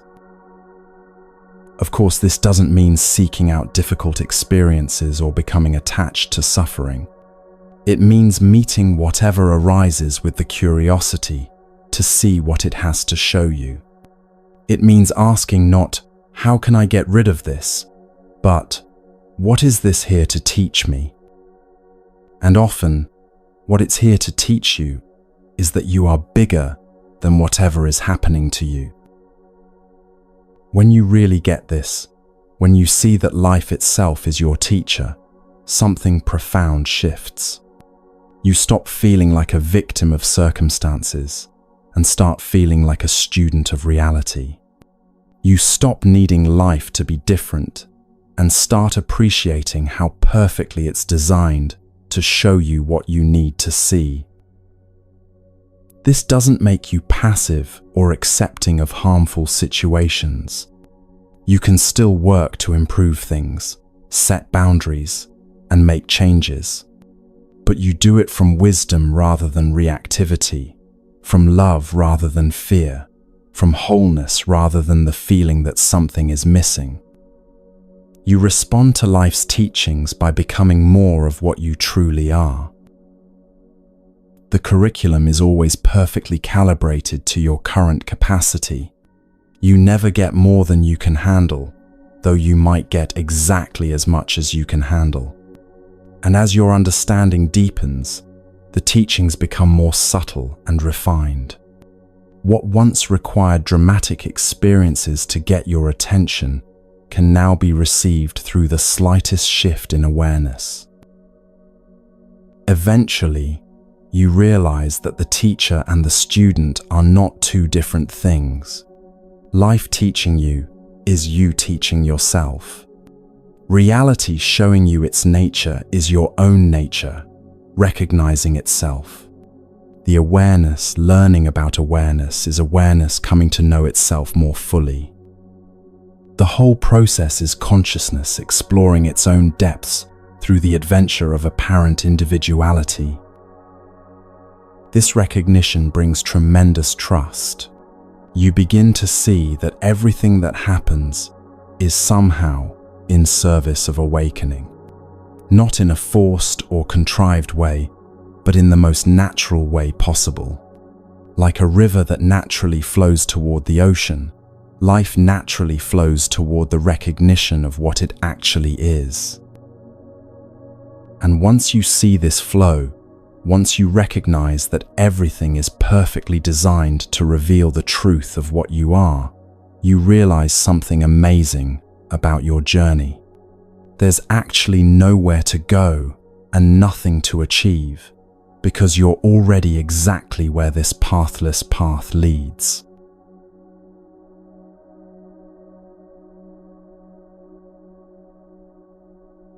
There's something beautifully ridiculous about the spiritual search when you really look at it. People spend decades trying to get to a place they've never left. They follow elaborate paths to find what they already are. They seek teachers who can show them what's been staring them in the face all along. It's like spending years looking for your glasses while they're sitting on your head. Every spiritual tradition talks about this journey. The path to enlightenment, the way to God, the road to awakening. And these paths are beautiful and valuable in their own way. But here's what's funny. They all lead to the same place. Right here. Right where you started. Right where you are this very moment. It's like taking an elaborate trip around the world, only to discover that the treasure you were seeking was buried in your own backyard. The journey isn't wasted. You learn a lot along the way. But the destination was never actually distant. It was never actually anywhere else. This is why so many spiritual paths seem to go in circles. You start with meditation, to find peace, and eventually realize that peace is what's aware of the meditation. You practice surrender to let go of control and discover that what you really are was never actually in control. You seek to transcend the ego, only to find that there was never really an ego there to transcend. The circles aren't a problem with the path. The circles are the point. Every path eventually leads you back to the center. And you are the center. You've always been the center. The paths just help you remember this obvious fact that somehow got forgotten. It's like a dog chasing its tail in the most cosmic way possible. Round and round you go, seeking what you already have, trying to become what you already are, attempting to reach what you've never left. And finally, if you're lucky, you just stop and look. And there it is. There you are, right where you've always been. Ancient Zen teachers used to talk about the gateless gate. This isn't a riddle, it's a perfect description of spiritual seeking. You spend enormous energy trying to pass through a gate that doesn't exist to get to a place you've never left. The gate is gateless because there was never any separation between where you are and where you want to be. But the mind loves the idea of a journey. It gives the ego something to do, somewhere to go, someone to become. The mind can make progress on a journey. It can measure advancement, compare itself to others, feel proud of how far it's come.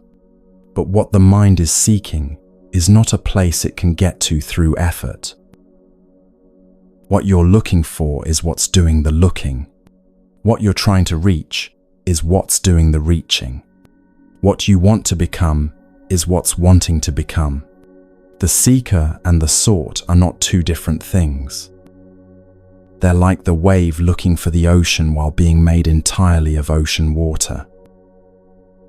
This recognition usually comes as a shock. After years of spiritual effort, you suddenly realize there was nowhere to go.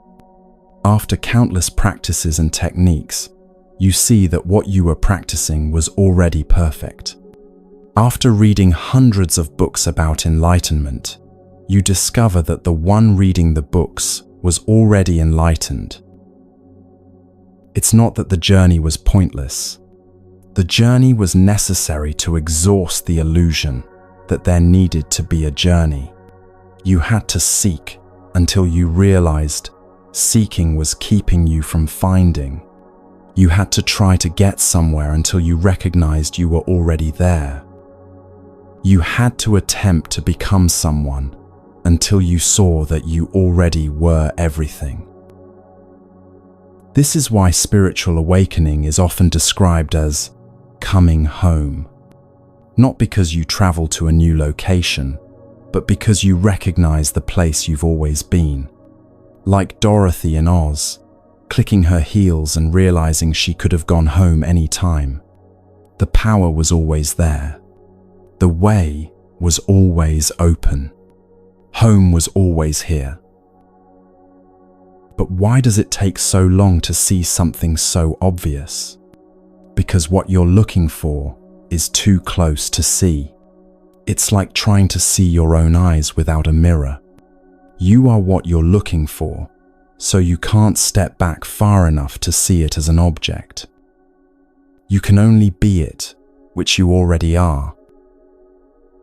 The spiritual path is really a process of elimination.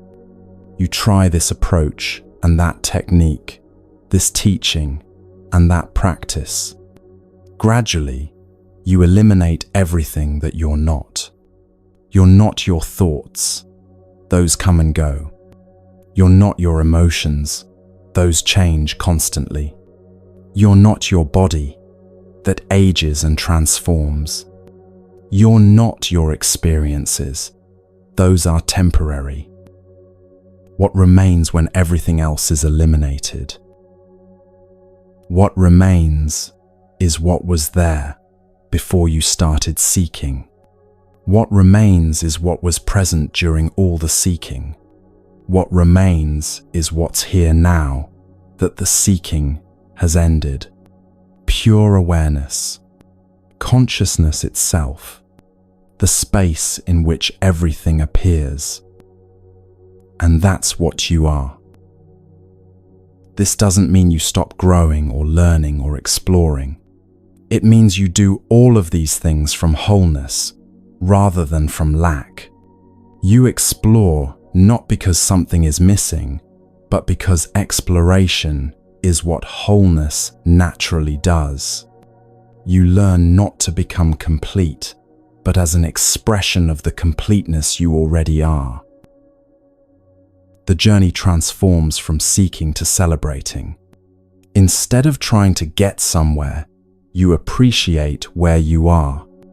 Instead of working toward enlightenment, you express the enlightenment that you are.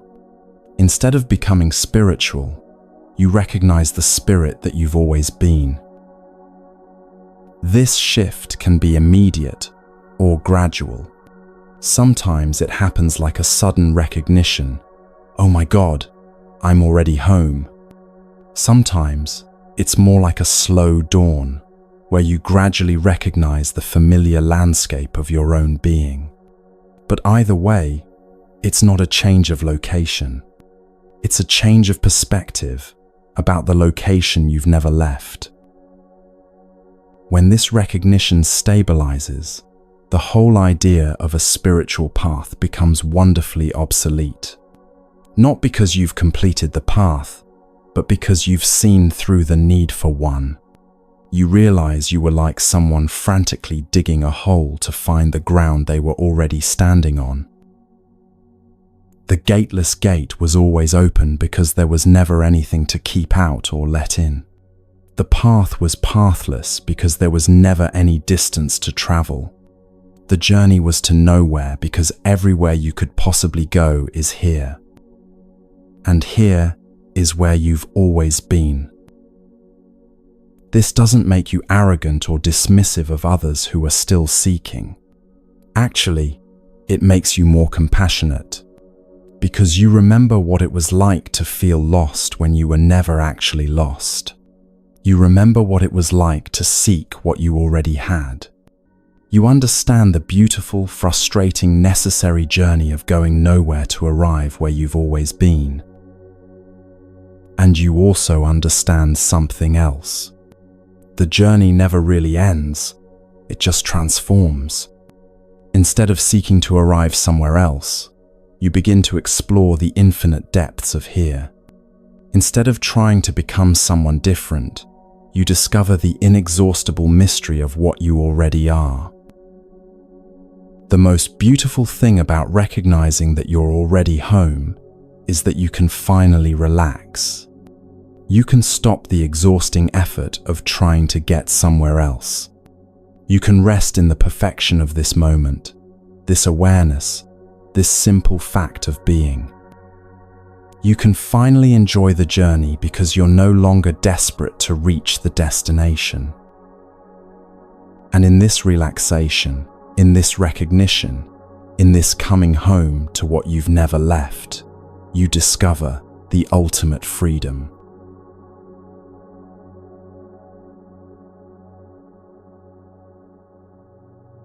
Here's the most surprising thing about spiritual awakening. When it happens, you realize it never actually happened. Not because it wasn't real, but because what you thought needed to wake up was never really asleep. It's like discovering you've been searching for your glasses while they were on your face all along. We have this idea that enlightenment is about becoming something different. We imagine it as a dramatic transformation where an ordinary person becomes an extraordinary being.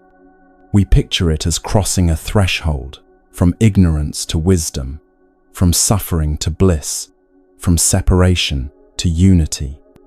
But what if it's actually much simpler and more ordinary than that? What if enlightenment is just noticing what's always been here? What if awakening is recognizing what's always been awake? What if the person you think needs to become enlightened is just a character in a dream, and you are the one who's been dreaming all along? Think about when you wake up from a nighttime dream. In the dream, there was a character who seemed to be you. That character had problems and desires, and a whole story playing out. But when you wake up, you realize that character was never real. It was just consciousness creating an experience of being someone. The real you was always the consciousness, not the character. Spiritual awakening works the same way. The person you think you are, with all their struggles and seeking and stories, is like the dream character. It seems completely real while you're identified with it. But when you wake up, you realize that person was just consciousness, temporarily forgetting its own nature. The consciousness itself was never asleep. It was never lost or confused or in need of awakening. It was just playing at being someone, like an actor so absorbed in a role that they temporarily forget they're acting. But the actor was always there, underneath the character. This is why enlightenment often feels like remembering rather than learning. It's not that you gain new information or develop new abilities. It's that you recognize what you've always known but somehow overlooked. It's like suddenly seeing a friend's face in a crowd. The face was always there, but now you recognize it. And here's what's beautiful about this recognition. It can happen anywhere, anytime, in the most ordinary circumstances. You don't need to be in a meditation hall or on a mountaintop or having some dramatic mystical experience. You can be washing dishes, sitting in traffic, or talking to your neighbor. Because what you're recognizing is not exotic or special. It's the most natural thing there is. You might be folding laundry and suddenly notice that the awareness watching your hands move is completely peaceful. You might be listening to someone talk and realize that the listening itself is more intimate than any words could be. You might be feeling sad and recognize that what's aware of the sadness is completely untouched by it. These ordinary moments become doorways to extraordinary recognition. The truth is that every moment is already enlightened. Every experience is already perfect exactly as it is. Every thought and feeling and sensation is already arising in pristine awareness. Nothing needs to be fixed or changed or improved for awakening to be present. Awakening is not a better experience. It's recognizing the perfection of whatever experience is happening. This means you don't have to wait for some special state to recognize your true nature. You don't have to become more peaceful or more wise or more anything. Right now, in this moment, with whatever you're thinking and feeling, the awakened awareness is fully present. It's what's reading these words, what's having these thoughts, what's experiencing this life. But the mind finds this almost impossible to believe. It wants awakening to be more dramatic, more special, more different from ordinary experience. It wants there to be fireworks and profound insights and life-changing realizations. And sometimes those things do happen, but they're not awakening itself. They're just experiences arising in awakening. The most profound awakening is often the quietest. It's the simple recognition that you've never not been awake. It's seeing that consciousness has been fully present through every experience you've ever had. It's realizing that even when you felt most lost or confused, awareness itself was completely clear. Even when you felt most separate, wholeness was never actually broken. This recognition doesn't make you a different person. It reveals that there was never really a separate person to begin with. The personality continues, the body continues, the life story continues. But the identification with being limited to those things dissolves. You realize you're the space in which all of that appears, not the content that appears in the space. It's like watching a movie and suddenly remembering you're not the character on screen, you're the screen itself. The movie doesn't stop playing, but your relationship to it completely changes. You're no longer worried about what happens to the character because you know the character is just light and shadow dancing on your unchanging surface. This shift in identity is so fundamental that it changes everything while changing nothing. Your life might look exactly the same from the outside. You might have the same job, the same relationships, the same daily routines. But the experience of being you is completely transformed. Because you're no longer being a separate someone having experiences, you're being the experiencing itself. Problems don't disappear, but your relationship to them becomes completely different. Challenges still arise, but they arise in vast spaciousness, rather than happening to a small, vulnerable self. Emotions still flow, but they flow through infinite awareness rather than overwhelming a limited person. Life continues to unfold, but it unfolds as you rather than happening to you. The search for awakening ends not because you've found what you were looking for, but because you've realized you were what you were looking for all along. The seeker dissolves not because it achieves its goal, but because it recognizes it was never separate from the goal. The spiritual journey concludes not at some distant destination, but in the recognition that you never left home. This is why they say you don't become awake, you realize you never fell asleep. The consciousness that you are has been fully present and aware through every moment of your life. It was aware when you were born, aware through childhood, aware through all your seeking and suffering and joy. It was never absent, never diminished, never actually lost. The person who seemed to wake up was always just a temporary costume worn by this deathless awareness. The one who seemed to be seeking was always just the sort appearing as a seeker. The dreamer and the dream were never two different things. It was always just consciousness playing all the parts in its own cosmic drama. And now, having recognized this, something beautiful becomes possible. Instead of seeking awakening, you can live as awakening. Instead of trying to become enlightened, you can express the enlightenment you've always been. Instead of working toward freedom, you can celebrate the freedom that was never actually bound. The awakening that never happened turns out to be the most real thing there is. And recognizing this changes how you see not just yourself, but everyone and everything around you.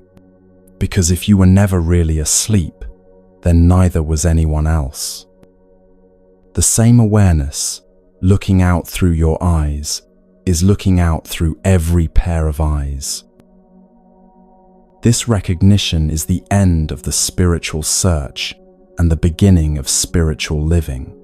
When you know you've never left home, you can finally enjoy the journey.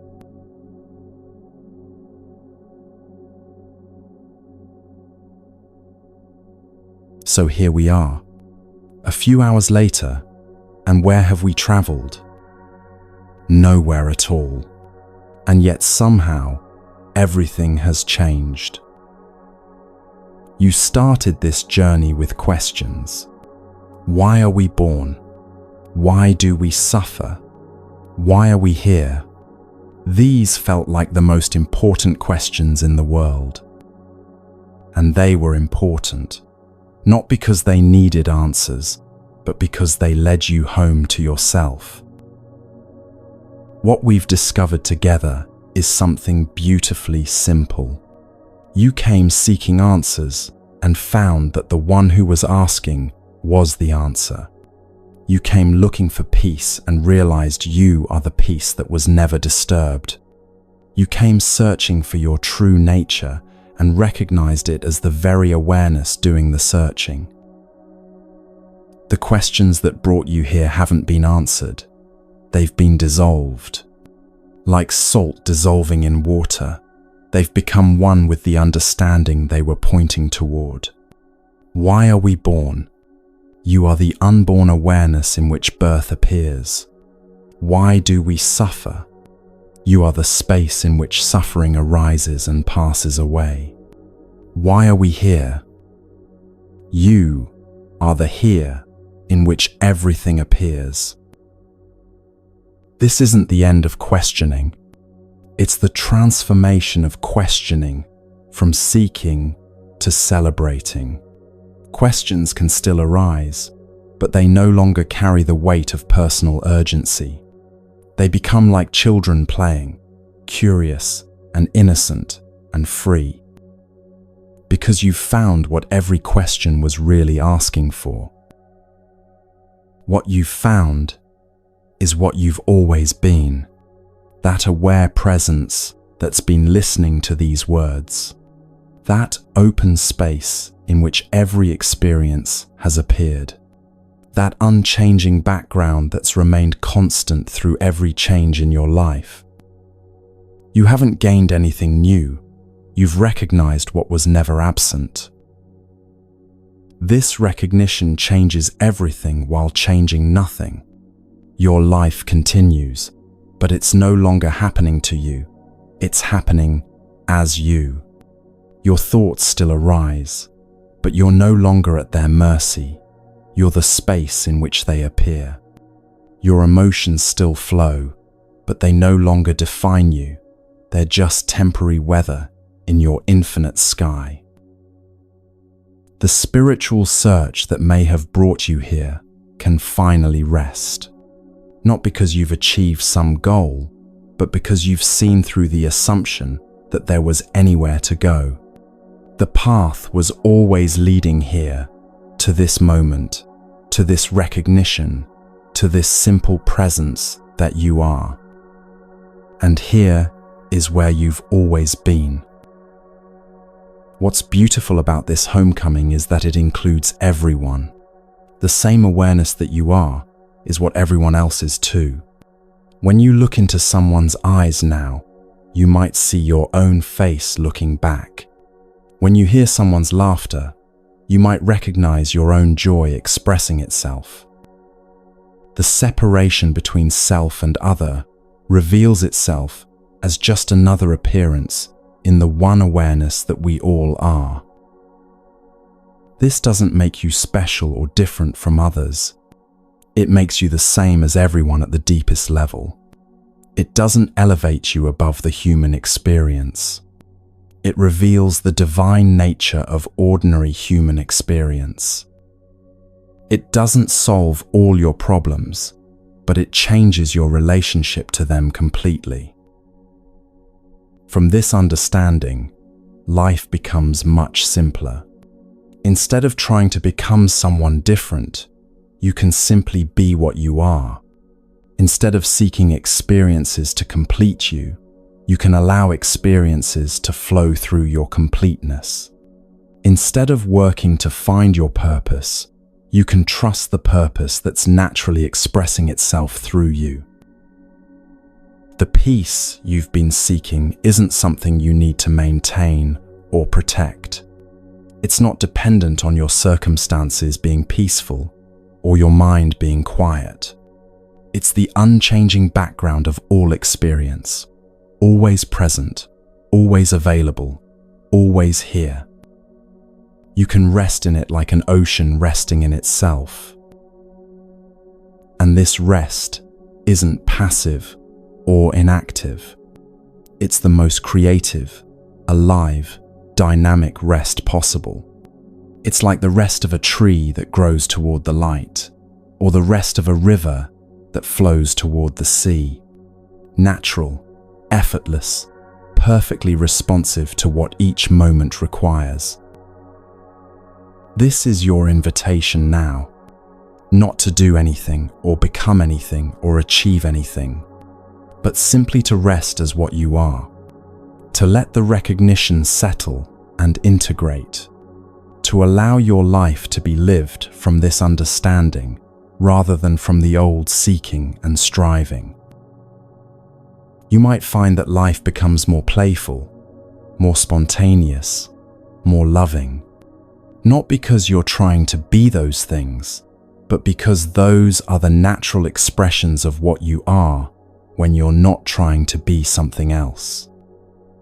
Like a flower that naturally faces the sun, you might find yourself naturally oriented toward truth, beauty, and goodness. The journey that brought you here was never really a journey at all. It was consciousness exploring its own nature through the beautiful game of forgetting and remembering what it is. And now, the remembering is complete. You've come home to yourself. But this isn't the end of the story. It's the beginning of a new chapter where you live from this recognition rather than toward it, where you express what you are rather than seek what you think you lack, where you rest in being rather than strive for becoming. Welcome home. Welcome to what you've always been.